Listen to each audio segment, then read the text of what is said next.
सत श्री अकाल। न्यूज़ 18 पंजाब हरियाणा हिमाचल तुसीं देख रहे हो। गौरव शुक्ला मैं हां तुहाडे नाल। इस बुलेटिन दा आगाज सब तो पहला गल साका नीला तारा दी बरसी है 36वीं ते इस विचाले जथेदार ज्ञानी हरप्रीत सिंह का एक बयान वड्डा बयान खालिस्तान नूं लैके सामने आया है। जी हां, जथेदार अकाल तख्त साहब के जथेदार ने बयान दिता ते कहा कि जेकर सरकार खालिस्तान दिंदी है तां सानूं खुशी होवेगी। हर सिख चाहुंदा है कि खालिस्तान होवे तां खालिस्तान नूं लैके जथेदार अकाल तख्त दे ज्ञानी हरप्रीत सिंह दे वल्लों वड्डा बयान दिता गया। उन्होंने कहा कि हर सिख चाहुंदा है खालिस्तान दे नारे लगाउणा गलत नहीं है। नौजवान जोश का प्रगटावा करते हैं। साका नीला तारा नूं सिख नहीं भुल्लणगे, भुल नहीं सकते, यह भी जथेदार कहते हुए नजर आए।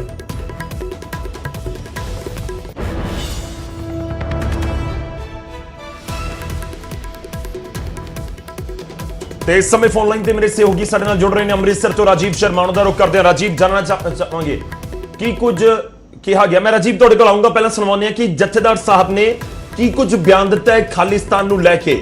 पहला वो तुहानूं सुनवाने। जे सानू मिल जाए तो अन्ना की भाली चार अखां जे सानू मिल जाए तो अन्ना की भाली चार अखां जे सानू मिल जाए तो अन्ना की भाली चार अखां जे सानू मिल जाए तो अन्ना की भाली चार अखां।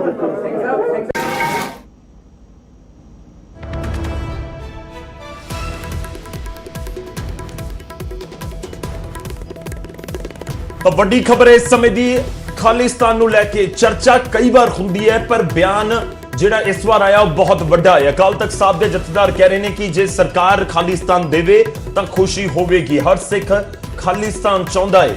रुख करदे मेरे सहयोगी राजीव शर्मा हुण साडे नाल जुड़े हुए हैं। राजीव, समझना चाहांगे की कुछ बयान दिता गया ते की कुछ इस दे मायने कड्ढे जा रहे हैं, खास तौर ते 6 जून के दिन जदों साका नीला तारा की बरसी हुंदी है, जदों खालिस्तान जिंदाबाद के नारे लगते हैं। जी गौरव, अकाल तख्त साहब के जथेदार ज्ञानी हरप्रीत सिंह ने एक वड्डा बयान दिता और दो चीज़ां उन्हां वल्लों अहम कहीआं गईआं ने। एक तां जिहड़ा तुसीं जिक्र कीता कि खालिस्तान पक्की जिहड़े नारे लगदे ने, उस बारे उन्होंने कहा कि ये नौजवानों का ये जोश है, इसनूं मैं गलत नहीं मनदा। तां हर कोई जोश दे विच अजिहे जिहड़े नारे लगाउंदा, पर जिहड़े समागमां दे विच किसी तरह का कोई खलल नहीं पाउणा चाहिए। जेकर नौजवान इस समागम तो अरदास तो बाद जे नारे लाउंदे तां उन्होंने कहा कि वो गलत नहीं है। दूसरे पासे जिहड़ा सब तो वड्डा बयान उन्होंने कहा कि खालिस्तान जिहड़ा वो मंग जिहड़ी सिखां दी शुरू तो रही है, पर जे वो मिलदा तां वो उन्होंने एक जिहड़ी कहावत नाल सुणाई कि अन्ना की भाले चार अखां। तां जे इस तरीके का जिहड़ा उन्हां दा बयान है वो किते ना किते उन्होंने समर्थन जरूर किया है कि खालिस्तान जिहड़ा वो जिहड़ी मंग है वो जायज़ है। इस दे नाल ही दूसरे पासे जिहड़े जिन्होंने असीं गर्म ख्याली या फिर खालिस्तानी पक्की कहा जाता जिहड़ियां जथेबंदियां नूं, तां दल खालसा ने इस बारे अपना जिहड़ा प्रतिक्रम दिंदे होए ये गल कही है कि अकाल तख्त साहिब दे ਜਿਹੜੇ ਜਥੇਦਾਰ ਦੇ ਬਿਆਨ ਦੇ ਨਾਲ ਅਸੀਂ ਸਹਿਮਤ ਜ਼ਰੂਰ ਹਾਂ, ਪਰ ਉਹਨਾਂ ਦਾ ਇਹ ਬਿਆਨ ਸਿਰਫ ਬਿਆਨ ਹੀ ਹੈ। ਕਿਉਂਕਿ ਉਹਨਾਂ ਨੇ ਕਿਹਾ ਕਿ ਸੰਤ ਜਰਨੈਲ ਸਿੰਘ ਭਿੰਡਰਾਂ ਵਾਲਿਆਂ ਨੇ ਵੀ ਇਹ ਗੱਲ ਕਹੀ ਸੀ, ਪਰ ਉਹਨਾਂ ਨੇ ਕੌਮ ਦੀ ਅਗਵਾਈ ਵੀ ਕੀਤੀ ਸੀ। ਉਸ ਦੇ ਲਈ ਇੱਕ ਲੰਬੀ ਲੜਾਈ ਉਹਨਾਂ ਵੱਲੋਂ ਲੜੀ ਗਈ, ਜਦਕਿ ਜਥੇਦਾਰ ਅਗਵਾਈ ਕਰਨ ਨੂੰ ਤਿਆਰ ਨਹੀਂ ਹੈ, ਪਰ ਸਿਰਫ ਤੇ ਸਿਰਫ ਉਹਨਾਂ ਵੱਲੋਂ ਇੱਕ ਬਿਆਨ ਦੇ ਕੇ ਉਹਨਾਂ ਜਿਹੜੀਆਂ ਜਥੇਬੰਦੀਆਂ ਜਿਨ੍ਹਾਂ ਨੂੰ ਗਰਮ ਖਿਆਲੀ ਕਿਹਾ ਜਾਂਦਾ ਜਾਂ ਜਿਨ੍ਹਾਂ ਨੂੰ ਇਹ ਕਿਹਾ ਜਾਂਦਾ ਕਿ ਉਹ ਖਾਲਿਸਤਾਨ ਦੇ ਲਈ एक जिहड़ा उन्हां दा एजेंडा है उन्हां वालों सैट किया गया, तो उन्हां लोगों का कहना कि जथेदार को बयान देने की बजाय उन्हां सारियां जथेबंदियां की अगवाई करनी चाहिए और खालिस्तान नूं लैण दे लई एक लड़ाई जिहड़ी विधी गई है उस दे विच वो एक अहम भूमिका जथेदार निभा सकते हैं। पर जथेदार ने सिर्फ एक बयान दे के अपनी जिहड़ी जिम्मेवारी है वो उस तो भज नहीं सकते। तो दूसरे पासे अकाल तख्त साहिब के इस जिहड़ा जथेदार के इस बयान नूं लैके एक वड्डी चर्चा छिड़ी हुई है, क्योंकि हुण तक जिहड़े भी जथेदार इस अहुदे ते रहे ने उन्हां वल्लों खुल के इस चीज़ का समर्थन नहीं किया गया। गोलमोल जवाब जरूर उन्हां वल्लों दिते जांदे सी, पर अज ज्ञानी हरप्रीत सिंह ने यह स्थिति जिहड़ी स्पष्ट की। उन्हां दा कहना है कि खालिस्तान की जिहड़ी मंग है वो जायज़ है। तो मंग नूं जायज़ दस्सिया जा रहा है। मैं ये भी समझना चाहांगा कि मंग तो बड़े तरीके की हो रही है। खालिस्तान नूं लैके चर्चा भी असीं घट करते हैं राजीव, जो खालिस्तान का जिक्र आ जाता है हर पासे उस तरीके की चर्चा होंदी है। समझना चाहांगे मंग है कि खालिस्तान, क्योंकि जो मंग होंदी है तो फिर एक अलग देश का जिक्र होने लग जाता है, उसनों तो देश के खिलाफ कहा जाता है।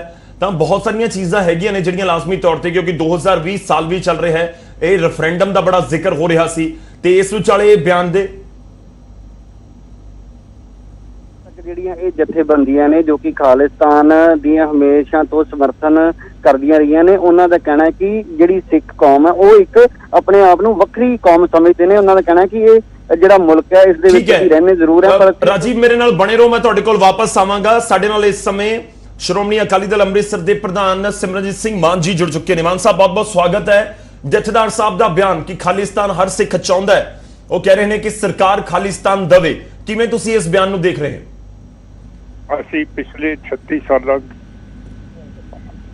ਦੇ ਇਸੇ ਚੀਜ਼ ਦੇ ਨਾਲ ਜੋੜ ਪਾ ਰਹੇ ਹਾਂ ਕਿ ਖਾਲਿਸਤਾਨ ਹੋਣਾ ਚਾਹੀਦਾ ਹੈ। ਇੰਡੀਆ, ਪਾਕਿਸਤਾਨ ਤੇ ਚੀਨ ਦੇ ਵਿਚਾਲੇ ਬਫਰ ਸਟੇਟ ਬਣਨੀ ਚਾਹੀਦੀ ਹੈ। ਇਹ ਜਿਨ੍ਹਾਂ ਦੇ ਕੋਲੇ ਨਿਊਕਲੀਅਰ ਵੈਪਨਸ ਨੇ ਔਰ ਇਹ ਕਿਸੇ ਵੇਲੇ ਵੀ ਝਗੜੇ ਦੇ ਵਿੱਚ ਆ ਸਕਦੇ ਹੈ, ਯੁੱਧ ਦੇ ਵਿੱਚ ਆ ਸਕਦੇ ਹੈ, ਤੇ ਸਾਡਾ ਹੱਕ ਹੈ ਜਿਹੜਾ 1849 ਦੇ ਵਿੱਚ ਜਿਹੜੀ ਅੰਗਰੇਜ਼ਾਂ ਦੇ ਨਾਲ ਟ੍ਰੀਟੀ ਹੋਈ ਸੀਗੀ, ਉਹਦੇ ਵਿੱਚ ਲਿਖਿਆ ਗਿਆ ਸੀਗਾ ਕਿ ਜਦੋਂ ਮਹਾਰਾਜਾ ਰਣਜੀਤ ਸਿੰਘ ਉਮਰ ਤੇ ਆ ਜਾਣਗੇ ਤੇ ਸਿੱਖਾਂ ਦੀ ਬਾਦਸ਼ਾਹੀ ਸੋਵਰਨਟੀ ਵਾਪਸ ਦਿੱਤੀ ਜਾਊਗੀ। ਉਸ ਵੇਲੇ ਸਾਡੇ ਨਾਲ ਧੋਖਾ ਹੋਇਆ। ਫਿਰ ਅੰਗਰੇਜ਼ਾਂ ਦਾ ਫਰਜ਼ ਸੀਗਾ ਕਿ 1947 ਦੇ ਵਿੱਚ ਜਦੋਂ ਦੇਸ਼ ਛੱਡਿਆ, ਮੁਸਲਮਾਨਾਂ ਨੂੰ ਪਾਕਿਸਤਾਨ ਦੇਤਾ, ਹਿੰਦੂਆਂ ਨੂੰ ਇੰਡੀਆ ਦੇਤਾ ਤੇ ਸਿੱਖਾਂ ਨੂੰ ਖਾਲਿਸਤਾਨ ਦੇਣਾ ਜ਼ਰੂਰੀ ਸੀ। ਇਹ ਸਾਡਾ ਜ਼ਰੂਰੀ ਹੱਕ ਸੀ ਕਿਉਂਕਿ 1946 ਦੇ ਵਿੱਚ SPPC ਜਿਹੜੀ ਸਾਡੀ ਇਲੈਕਟਿਡ ਪਾਰਲੀਮੈਂਟ ਸੀਗੀ, ਸਰਬਸੰਮਤੀ ਦੇ ਨਾਲ ਉਸਨੇ ਮਤਾ ਪਾਸ ਕਰਤਾ ਸੀਗਾ ਕਿ ਸਾਨੂੰ ਖਾਲਿਸਤਾਨ ਚਾਹੀਦਾ ਹੈ ਤੇ ਉਹਦੀ ਟੈਰੀਟਰੀ ਹੋਣੀ ਚਾਹੀਦੀ ਹੈ ਚਨਾਬ ਤੋਂ ਜਮਨਾ ਤੱਕ। ਸੋ ਜੇ ਜਥੇਦਾਰ ਸਾਹਿਬ ਨੇ ਇਹ ਚੀਜ਼ ਕਹਿਤੀ ਹੈ ਤੇ ਅਸੀਂ ਬਹੁਤ ਇਹਦੇ ਨਾਲ ਪ੍ਰਸੰਨ ਹੈ ਤੇ ਅਸੀਂ ਸੈਟੀਸਫਾਈਡ ਹੈ। ਉੱਥੇ ਬਰਤਾਨੀਆ ਦੀ ਪਾਰਲੀਮੈਂਟ ਦੇ ਵਿੱਚ ਵੀ ਡਿਬੇਟ ਹੋ ਰਹੀ ਹੈ ਕਿ ਮਾਰਗਰੇਟ ਥੈਚਰ, ਬਰਤਾਨੀਆ ਦੀ ਗੌਰਮੈਂਟ ਨੇ ਇੰਡੀਆ ਦੀਆਂ ਫੌਜਾਂ ਤੇ ਸੋਵੀਅਤ ਦੀਆਂ ਫੌਜਾਂ ਦੇ ਨਾਲ ਰਲ ਕੇ 1984 ਦੇ ਵਿੱਚ ਸਟੇਟਲੈਸ ਸਿੱਖ ਜਿਨ੍ਹਾਂ ਦੇ ਕੋਲੇ ਆਪਣਾ ਮੁਲਕ ਨਹੀਂ ਸੀ, ਉਹਨਾਂ ਦੇ ਉੱਤੇ 3 ਫੌਜਾਂ ਨੇ ਕਿਉਂ ਹਮਲੇ ਕੀਤੇ। ਦਰਬਾਰ ਸਾਹਿਬ ਦਾ ਖਜ਼ਾਨਾ ਲੁੱਟ ਕੇ ਲੈ ਗਏ, ਸਿੱਖ ਰੈਫਰੈਂਸ ਲਾਇਬ੍ਰੇਰੀ ਲੁੱਟ ਕੇ ਲੈ ਗਏ, 25,000 ਜਿਹੜੇ ਗੁਰੂ ਅਰਜਨ ਸਾਹਿਬ ਦੀ ਸ਼ਹੀਦੀ ਦੇ ਦਿਵਸ ਦੇ ਉੱਤੇ ਆਏ ਸੀਗੇ, ਉਹਨਾਂ ਦੇ ਵਿੱਚ ਵੀ ਬਹੁਤ ਕਤਲੇਆਮ ਕਰਤਾ। ਤੇ ਉਸ ਤੋਂ ਬਾਅਦ ਰਾਜੀਵ ਗਾਂਧੀ ਨੇ ਸਾਰੀ ਇੰਡੀਆ ਦੇ ਵਿੱਚ ਨਸਲਕੁਸ਼ੀ ਸਿੱਖਾਂ ਦੀ ਕਰਾਈ ਹੈ ਜੀ। ਤੇ ਅਸੀਂ ਇੱਕ ਵੱਖਰੀ ਕੌਮ ਹੈ ਤੇ ਸਾਡਾ ਹੱਕ ਹੋਣਾ ਚਾਹੀਦਾ ਹੈ ਕਿ ਸਾਡਾ ਮੁਲਕ ਅਲੱਗਾ ਹੋਵੇ। ਮਾਨ ਸਾਹਿਬ, ਮੈਂ ਇਹਦੇ ਵਿੱਚ ਥੋੜਾ ਜਿਹਾ ਜੇ ਐਡ ਕਰਵਾਵਾਂ, 2 ਚੀਜ਼ਾਂ ਹੁੰਦੀਆਂ ਨੇ, ਇੱਕ ਲੈਣਾ ਹੁੰਦਾ ਤੇ ਇੱਕ ਦੇ ਦੋ। ਦੋਵਾਂ 'ਚ ਬੜਾ ਫਰਕ ਹੈ, ਤੁਸੀਂ ਬਖੂਬੀ ਇਸ ਚੀਜ਼ ਨੂੰ ਸਮਝਦੇ ਹੋ। ਉਹ ਸਰਕਾਰ ਨੂੰ ਕਹਿ ਰਹੇ ਨੇ ਕਿ ਸਾਨੂੰ ਖਾਲਿਸਤਾਨ ਦੇ ਦੇਵੋ। ਤੁਹਾਨੂੰ ਲੱਗਦਾ ਹੈ ਕਿ ਉਹਨਾਂ ਨੇ ਆਪਣੀ ਜ਼ਿੰਮੇਵਾਰੀ ਨਿਭਾ ਦਿੱਤੀ ਹੈ ਜੋ ਤੁਸੀਂ ਚਾਹ ਰਹੇ ਹੋ ਉਸੇ ਲਾਈਨ ਦੇ ਉੱਤੇ ਜਥੇਦਾਰ ਸਾਹਿਬ ਨੇ? ਨਹੀਂ, ਮੇਰਾ ਮਤਲਬ ਸਰਕਾਰ ਨੇ ਕਦੋਂ ਸਵੀਕਾਰ ਕਰ ਲਿਆ? ਹੈਲੋ ਜੀ, ਤੁਹਾਡੀ ਆਵਾਜ਼ ਆ ਰਹੀ ਹੈ ਮੇਰੇ ਤੱਕ? ਹਾਂ, ਸਰਕਾਰ ਨੇ ਕਦੋਂ ਸਵੀਕਾਰ ਕੀਤਾ? ਹੈਲੋ? ਨਹੀਂ, ਸਰਕਾਰ ਨੇ ਸਵੀਕਾਰ ਨਹੀਂ ਕੀਤਾ। ਮੈਂ ਇਹੀ ਕਹਿ ਰਿਹਾ ਕਿ ਤੁਹਾਨੂੰ ਲੱਗਦਾ ਹੈ ਕਿ ਜੋ ਲਾਈਨ ਸ਼੍ਰੋਮਣੀ ਅਕਾਲੀ ਦਲ ਅੰਮ੍ਰਿਤਸਰ ਦੀ ਹੈ, ਤੁਹਾਡੀ ਹੈ, ਸਿਮਰਜੀਤ ਸਿੰਘ ਮਾਨ ਦੀ ਹੈ, ਉਸੇ ਵਿਚਾਰਧਾਰਾ ਦੇ ਉੱਤੇ ਜਥੇਦਾਰ ਸਾਹਿਬ ਖਾਲਿਸਤਾਨ ਦਾ ਜ਼ਿਕਰ ਕਰ ਰਹੇ ਨੇ, ਜਾਂ ਤੁਹਾਨੂੰ ਕੁਝ ਵੱਖਰਾ ਨਜ਼ਰ ਆ ਰਿਹਾ ਉਹਨਾਂ ਦੇ ਬਿਆਨ ਦੇ ਵਿੱਚ? ਨਹੀਂ, ਇਹ ਬਹੁਤ ਭਾਰੀ ਜਿੱਤ ਹੈ ਜੇ ਜਥੇਦਾਰ ਸਾਹਿਬ ਨੇ ਖਾਲਿਸਤਾਨ ਦੀ ਮੰਗ ਨੂੰ ਦੁਹਰਾਇਆ ਹੈਗਾ। ਤੇ ਅੱਜ ਫੌਜਾਂ ਇਹ ਲਦਾਖ ਦੇ ਵਿੱਚ ਚੀਨ ਦੇ ਨਾਲ ਫਸੀਆਂ ਹੋਈਆਂ। ਤੁਹਾਨੂੰ ਪਤਾ ਲਦਾਖ 1834 ਦੇ ਵਿੱਚ ਸਿੱਖ ਦਰਬਾਰ ਮਹਾਰਾਜਾ ਰਣਜੀਤ ਸਿੰਘ ਨੇ ਫਤਿਹ ਕੀਤਾ ਸੀਗਾ ਤੇ ਸਾਡਾ ਉੱਥੇ ਹੋਣਾ ਬਹੁਤ ਜ਼ਰੂਰੀ ਹੈ। ਜਿਹੜੀ ਅੱਜ 2 ਮਿਲਟਰੀ ਕਮਾਂਡਰਸ ਦੇ ਵਿੱਚ ਗੱਲਬਾਤ ਹੋ ਰਹੀ ਹੈ, ਸਿੱਖਾਂ ਨੂੰ ਉੱਥੇ ਉਸ ਮੀਟਿੰਗ ਦੇ ਵਿੱਚ ਹੋਣਾ ਚਾਹੀਦਾ ਹੈ ਕਿਉਂਕਿ ਇਹ ਇਲਾਕੇ ਸਾਡੇ ਹੈਗੇ ਹੈ ਤੇ ਇੰਡੀਆ ਨੇ ਇਹ ਸਾਰੇ ਫਤਿਹ ਕਰਾ ਦਿੱਤੇ ਚੀਨ ਨੂੰ। 1962 ਦੇ ਵਿੱਚ ਇਹਨਾਂ ਨੇ 39,000 ਸਕੁਅਰ ਕਿਲੋਮੀਟਰ ਚੀਨ ਨੂੰ ਲੁਟਾਤਾ ਸੀ। ਸੋ ਸਿੱਖਾਂ ਦੀ ਇਹ ਚੀਜ਼ ਹੈਗੀ ਹੈ ਤੇ ਤੁਸੀਂ ਦੇਖਿਆ ਕਿ ਮੋਦੀ ਸਾਹਿਬ ਨੇ ਬਹੁਤ ਵੱਡਾ ਲਿਖਤੀ ਕੱਲ ਬਿਆਨ ਦਿੱਤਾ ਹੈ।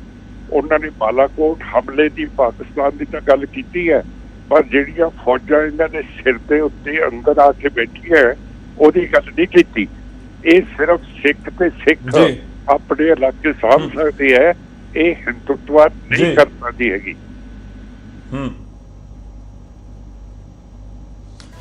ਠੀਕ ਹੈ ਮਾਨ ਸਾਹਿਬ, ਸ਼ੁਕਰੀਆ, ਧੰਨਵਾਦ ਸਾਡੇ ਨਾਲ ਜੁੜਨ ਦੇ ਲਈ, ਇਸ ਪੂਰੀ ਗੱਲਬਾਤ ਦੇ ਲਈ। ਤਾਂ ਸਿਮਰਨਜੀਤ ਸਿੰਘ ਮਾਨ ਸਵਾਗਤ ਕਰ ਰਹੇ ਨੇ ਅਕਾਲ ਤਖਤ ਸਾਹਿਬ ਦੇ ਜਥੇਦਾਰ ਦੇ ਬਿਆਨ ਦਾ। ਜਥੇਦਾਰ ਸਾਹਿਬ ਦੇ ਵੱਲੋਂ ਬਿਆਨ ਖਾਲਿਸਤਾਨ ਨੂੰ ਲੈ ਕੇ ਦਿੱਤਾ ਗਿਆ ਤੇ ਕਹਿ ਰਹੇ ਨੇ ਕਿ ਹਰ ਸਿੱਖ ਚਾਹੁੰਦਾ ਹੈ ਖਾਲਿਸਤਾਨ, ਤੇ ਕੀ ਕੁਝ ਉਹਨਾਂ ਨੇ ਬਿਆਨ ਦਿੱਤਾ ਉਹ ਤੁਹਾਨੂੰ ਸੁਣਾਉਂਦੇ ਆ।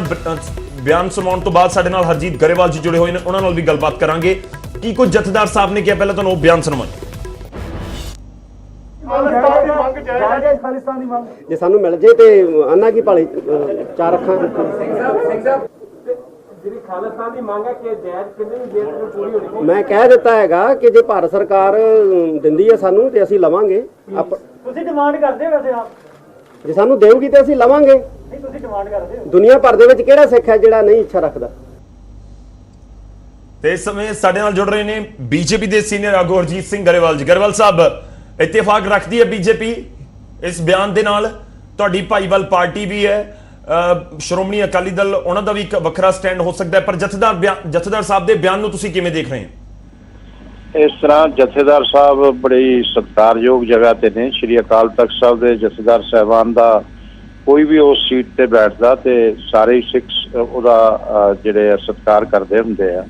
ਪਰ ਮੈਂ ਬਹੁਤ ਹੈਰਾਨ ਹਾਂ ਜਦੋਂ ਦੇ ਜਥੇਦਾਰ ਸਾਹਿਬ ਇਸ ਸੀਟ ਤੇ ਆਏ ਨੇ, ਇਹ ਗੰਭੀਰਤਾ ਨਾਲ ਨਹੀਂ ਬੋਲਦੇ। ਹਰ ਮੁੱਦਿਆਂ ਤੇ ਜਥੇਦਾਰ ਨੇ, ਅਕਾਲ ਤਖਤ ਸਾਹਿਬ ਨੇ ਸਿੱਖਾਂ ਨੂੰ ਜਿਹੜਾ ਹੈਗਾ ਆਦੇਸ਼ ਦੇਣਾ ਹੁੰਦਾ ਕਿ ਵੀ ਆਹ ਕਰਨਾ, ਧਰਮ ਦੀ ਰੱਖਿਆ ਲਈ ਆ ਜ਼ਰੂਰੀ ਆ, ਸਿੱਖਾਂ ਦੇ ਸਤਿਕਾਰ ਲਈ ਇਹ ਜ਼ਰੂਰੀ ਆ, ਇਹ ਕਰੋ। ਹਰ ਗੱਲ ਤੇ ਹਰ ਵਿਸ਼ੇ ਤੇ ਨਹੀਂ ਬੋਲਣਾ ਹੁੰਦਾ। ਔਰ ਖਾਲਿਸਤਾਨ ਕੋਈ ਸਿੱਖ ਨਹੀਂ ਚਾਹੁੰਦਾ। ਪਹਿਲੀ ਗੱਲ ਤਾਂ ਇਹ ਆ, ਇਹ ਖਾਲਿਸਤਾਨ ਦੇਸ਼ ਨੂੰ ਤੋੜਨ ਦੀ ਇੱਕ ਸਾਜ਼ਿਸ਼ ਆ। ਜਿਹੜੇ ਲੋਕ ਸਾਜ਼ਿਸ਼ੀ ਨੇ ਉਹ ਇਹਦੇ 'ਚ ਸ਼ਾਮਲ ਨੇ। ਅਸੀਂ ਇਹਦਾ ਡਟਵਾਂ ਵਿਰੋਧ ਕਰਦੇ ਹਾਂ। ਔਰ ਜਿਹੜੇ ਬਹੁਤ ਗਿਣਤੀ ਸਿੱਖ ਨੇ ਜਿਹੜੇ ਅਮਨ ਅਮਾਨ ਚਾਹੁੰਦੇ ਨੇ, ਜਿਹੜੇ ਸਿੱਖੀ ਦਾ ਪ੍ਰਚਾਰ ਤੇ ਪ੍ਰਸਾਰ ਚਾਹੁੰਦੇ ਨੇ, ਜਿਹੜੇ ਗੁਰੂ ਨਾਨਕ ਦੇਵ ਦੇ ਵਿਚਾਰ ਦਾ ਪ੍ਰਸਾਰ ਦੁਨੀਆ 'ਚ ਚਾਹੁੰਦੇ ਤੇ ਸਰਬੱਤ ਦੇ ਭਲੇ ਦੀ ਗੱਲ ਕਰਨ ਵਾਲਾ ਧਰਮ ਆ, ਇਹ ਕਿਸ ਤਰ੍ਹਾਂ ਦੀ ਗੱਲ ਕਰਦੇ ਆ? ਦੇਸ਼ ਨੂੰ ਤੋੜਨ ਦੀ ਇੱਕ ਸਾਜ਼ਿਸ਼ ਸ਼ਾਮਲ ਹੁੰਦੇ ਆ। ਕੋਈ ਐਸਾ ਨਹੀਂ ਹੈ ਜਿਹੜਾ ਇਹਦੇ ਸ਼ਾਮਲ ਹੋਵੇ, ਔਰ ਕੋਈ ਸਿੱਖ ਇਹ ਚਾਹੁੰਦਾ ਨਹੀਂ ਹੈ, ਔਰ ਕੋਈ ਸਿੱਖ ਇਸ ਗੱਲ ਨੂੰ ਨਹੀਂ ਮੰਨੇਗਾ। ਔਰ ਦੇਸ਼ ਦੇ ਨਾਲ ਨੇ ਸਾਰੇ ਸਿੱਖ, ਦੇਸ਼ ਦੀ ਏਕਤਾ ਅਖੰਡਤਾ ਲਈ ਸਰਹੱਦਾਂ ਤੇ ਵੀ ਸ਼ਹਾਦਤ ਦਿੰਦੇ ਨੇ। ਔਰ ਦੇਸ਼ ਦੇ ਅੰਦਰ ਵੀ ਹਮੇਸ਼ਾ ਉਹ ਸਿੱਖ ਹੀ ਸੀ ਜਿਨ੍ਹਾਂ ਨੇ ਖਾਲਿਸਤਾਨ ਜਿਹੜੀ ਮੂਵਮੈਂਟ ਉਸ ਟਾਈਮ ਚਲਾਈ ਸੀ। ਪੰਜਾਬ ਦੇ ਅੰਦਰ ਆਤੰਕਵਾਦ ਦਾ ਪੀਰੀਅਡ ਆਇਆ ਸੀ ਔਰ ਸੰਤਾਪ ਭੁਗਤਿਆ। ਪੁਲਿਸ ਦੇ ਅੰਦਰ ਵੀ ਸਿੱਖਾਂ ਨੇ ਸੰਤਾਪ ਭੁਗਤਿਆ, ਉਹ ਸ਼ਹੀਦ ਹੋਏ। ਔਰ ਇਸੇ ਤਰ੍ਹਾਂ ਜਿਹੜੇ ਨਿਰਦੋਸ਼ ਮਾਰੇ ਗਏ ਉਹ ਵੀ ਉਸ ਵੇਲੇ ਪੰਜਾਬ ਦੇ ਅੰਦਰ ਮਾਰੇ ਗਏ। ਉਹ ਇਹੀ ਸੋਚ ਸੀ, ਇਹਨਾਂ ਲੋਕਾਂ ਦੀ ਸੋਚ ਸੀ ਜਿਹੜੇ ਅੱਜ ਖਾਲਿਸਤਾਨ ਦੀ ਗੱਲ ਕਰਦੇ ਆ। ਇਹਨਾਂ ਨੇ ਉਹ ਜਿਹੜਾ ਸੰਤਾਪ ਪੰਜਾਬ ਨੂੰ ਭੁਗਤਾਇਆ, ਉਹਦੇ ਲਈ ਦੁਬਾਰਾ ਮੈਂ ਇਹਨਾਂ ਨੂੰ ਹੱਥ ਜੋੜ ਕੇ ਪ੍ਰਾਰਥਨਾ ਕਰਦਾ ਕਿ ਦੁਬਾਰਾ ਉਸ ਸੰਤਾਪ ਦੇ ਲਈ ਪੰਜਾਬੀਆਂ ਨੂੰ ਔਰ ਸਿੱਖਾਂ ਨੂੰ ਬਿਲਕੁਲ। ਗਰੇਵਾਲ ਸਾਹਿਬ ਮੇਰੇ ਨਾਲ ਬਣੇ ਰਹੋ ਫੋਨ ਲਾਈਨ ਦੇ ਉੱਤੇ, ਮੈਂ ਤੁਹਾਡੇ ਕੋਲ ਵਾਪਸ ਆਉਣਾ। ਤੁਸੀਂ ਬਹੁਤ ਅਹਿਮ ਬਿਆਨ ਦਿੱਤਾ, ਤੁਸੀਂ ਕਹਿ ਰਹੇ ਹੋ ਕਿ ਡਟ ਕੇ ਵਿਰੋਧ ਅਸੀਂ ਕਰ ਰਹੇ ਹਾਂ ਤੇ ਕੋਈ ਸਿੱਖ ਨਹੀਂ ਚਾਹੁੰਦਾ ਇਸ ਸਮੇਂ ਖਾਲਿਸਤਾਨ ਨੂੰ। ਜਿਸ ਤਰੀਕੇ ਨਾਲ ਜਥੇਦਾਰ ਸਾਹਿਬ ਦਾ ਬਿਆਨ ਦਿੱਤਾ ਗਿਆ ਉਸ ਤੋਂ ਉਲਟ ਹੈ। ਸਾਡੇ ਨਾਲ ਵਿਰਸਾ ਸਿੰਘ ਵਲਟੋਹਾ ਜੀ ਜੁੜ ਚੁੱਕੇ ਨੇ, ਸ਼੍ਰੋਮਣੀ ਅਕਾਲੀ ਦਲ ਦੇ ਸੀਨੀਅਰ ਲੀਡਰ ਨੇ। ਵਲਟੋਹਾ ਸਾਹਿਬ, ਬਹੁਤ ਬਹੁਤ ਸਵਾਗਤ ਹੈ। ਤੁਹਾਡੀ ਭਾਈਵਾਲ ਪਾਰਟੀ ਕਹਿੰਦੀ ਹੈ ਕੋਈ ਸਿੱਖ ਨਹੀਂ ਚਾਹੁੰਦਾ ਕਿ ਖਾਲਿਸਤਾਨ ਬਣੇ, ਖਾਲਿਸਤਾਨ, ਜਦਕਿ ਜਥੇਦਾਰ ਕਹਿ ਰਹੇ ਨੇ ਕਿ ਹਰ ਸਿੱਖ ਚਾਹੁੰਦਾ ਹੈ। ਤੁਹਾਡਾ ਕੀ ਸਟੈਂਡ ਹੈ? ਕੀ ਕੁਝ ਤੁਸੀਂ ਇਸ ਪੂਰੇ ਮਾਮਲੇ ਦੇ ਉੱਤੇ ਰਿਐਕਸ਼ਨ ਦਵੋਗੇ? ਸਭ ਤੋਂ ਪਹਿਲਾਂ ਹੀ, ਕਿਉਂਕਿ ਜਥੇਦਾਰ ਸਾਹਿਬ ਦਾ ਬਿਆਨ ਤਾਂ ਬਹੁਤ ਵੱਡਾ। ਗੁਰੂ, ਸਭ ਤੋਂ ਪਹਿਲਾਂ ਤਾਂ ਮੈਂ ਜੋ 36 ਸਾਲ ਪਹਿਲਾਂ ਕਹਿ ਰਟਾਇਆ ਗਿਆ ਸੀ, ਜ਼ਬਰ ਕੀਤਾ ਗਿਆ ਸੀ, ਸ਼੍ਰੀ ਅਕਾਲ ਤਖਤ ਸਾਹਿਬ ਦੇ ਉੱਤੇ ਟੈਂਕਾਂ ਤੇ ਤੋਪਾਂ ਦੇ ਨਾਲ ਹਮਲਾ ਕੀਤਾ ਗਿਆ ਸੀਗਾ, ਤੇ ਜਿਹੜੇ ਵੀ ਉੱਥੇ ਸਿੱਖਾਂ ਨੂੰ ਅੰਦਰ ਸ਼ਹੀਦ ਕੀਤਾ ਗਿਆ ਟੈਂਕਾਂ ਤੇ ਤੋਪਾਂ ਦੇ ਨਾਲ, ਮਸ਼ੀਨ ਗਨਾਂ ਦੇ ਨਾਲ, ਜਿਨ੍ਹਾਂ ਨੇ ਸ਼ਹੀਦੀਆਂ ਪ੍ਰਾਪਤ ਕੀਤੀਆਂ, ਮੈਂ ਉਹਨਾਂ ਨੂੰ ਸ਼ਰਧਾ ਦੇ ਫੁੱਲ ਭੇਂਟ ਕਰਦਾ। ਅੱਜ ਘੱਲੂਘਾਰਾ ਦਿਵਸ ਹੈ। ਔਰ ਨਾਲ ਹੀ ਜਿਹੜਾ ਮੇਰਾ ਰਿਐਕਸ਼ਨ ਹੈ, ਜਿਹੜਾ ਮੇਰਾ ਪ੍ਰਤੀਕਰਮ ਹੈ, ਮੈਂ ਇੱਕ ਸਿੱਖ ਦੇ ਤੌਰ ਤੇ ਦੇ ਰਿਹਾ। ਮੈਂ ਕੋਈ ਇੱਕ ਰਾਜਨੀਤਿਕ ਦੇ ਤੌਰ ਤੇ ਨਹੀਂ ਦੇ ਰਿਹਾ, ਕਿਸੇ ਰਾਜਨੀਤਿਕ ਪਾਰਟੀ ਦੇ ਤੌਰ ਤੇ ਨਹੀਂ ਦੇ ਰਿਹਾ ਜੀ। ਦੇਖੋ, ਸਿੱਖ ਇੱਕ ਵੱਖਰੀ ਕੌਮ ਹੈ। ਸਿੱਖਾਂ ਦਾ ਵੀ ਦੁਨੀਆ ਦੇ ਉੱਤੇ ਬੜਾ ਵਿਸ਼ਾਲ ਰਾਜ ਰਿਹਾ ਹੈ। ਆਜ਼ਾਦੀ ਸਿੱਖਾਂ ਨੇ ਲੜੀ, 80 ਤੋਂ 90% ਕੁਰਬਾਨੀਆਂ ਸਿੱਖਾਂ ਨੇ ਦਿੱਤੀਆਂ। ਦੇਸ਼ ਆਜ਼ਾਦ ਹੋ ਗਿਆ। ਦੇਸ਼ ਆਜ਼ਾਦ ਹੋਣ ਤੋਂ ਬਾਅਦ ਸਿੱਖਾਂ ਨੂੰ ਮਿਲਿਆ ਕੀ? ਧੋਖਾ। ਇਹ ਜਿਹੜੀ ਇੱਕ ਬੇਗਾਨਗੀ ਦੀ ਭਾਵਨਾ ਸਿੱਖਾਂ ਦੇ ਅੰਦਰ ਪੈਦਾ ਕੀਤੀ ਕਿਹਨੇ? ਦੇਸ਼ ਦੇ ਹਾਕਮਾਂ ਨੇ, ਇੰਦਰਾ ਗਾਂਧੀ ਨੇ, ਉਹਦੇ ਵਾਰਸਾਂ ਨੇ। ਉਹ ਜਿਹੜੀ ਬੇਗਾਨਗੀ ਦੀ ਭਾਵਨਾ ਆ, ਕਦੇ ਵੀ ਸਿੱਖਾਂ ਨੇ ਤੇ ਆਪਦੀ ਕਿਸਮਤ 1947 'ਚ ਜਦੋਂ ਆਜ਼ਾਦੀ ਮਿਲੀ ਹੈ, ਜਿਹੜੀ ਉਸ ਸਮੇਂ ਦੀ ਸਿੱਖ ਲੀਡਰਸ਼ਿਪ ਸੀ ਉਹਨਾਂ ਤੇ ਆਪਦੀ ਕਿਸਮਤ ਜਿਹੜੀ ਵੱਖਰਾ ਦੇਸ਼ ਲੈਣ ਦੀ ਥਾਂ ਤੇ ਜਾਂ ਹੋਰ ਕਿਸੇ ਪਾਸੇ ਜਾਣ ਦੀ ਥਾਂ ਤੇ ਭਾਰਤ ਦੇ ਨਾਲ ਜੋੜੀ ਸੀ। ਪਰ ਭਾਰਤ ਨਾਲ ਜੁੜਨ ਤੋਂ ਬਾਅਦ ਮਿਲਿਆ ਕਿ ਬੇਇਨਸਾਫੀ, ਧੱਕੇ, ਧੋਖੇ। ਤੇ ਇਸ ਕਰਕੇ ਜਿਹੜਾ ਆ ਜਿਹੜੀ ਜਥੇਦਾਰ ਸਾਹਿਬ ਹੋਰਾਂ ਨੇ ਗੱਲ ਕੀਤੀ ਹੈ, ਜੇ ਸਾਨੂੰ ਦਿੰਦੇ ਆ ਤੇ ਸਾਨੂੰ ਕੋਈ ਇਤਰਾਜ਼ ਕੋਈ ਨਹੀਂ ਗਾ, ਅਸੀਂ ਦੇਵਾਂਗੇ। ਇਹ ਜਿਹੜੀ ਰਾਜ ਦੀ ਭਾਵਨਾ ਆ, ਇਹ ਹਰੇਕ ਸਿੱਖ ਦੇ ਅੰਦਰ ਹੈ।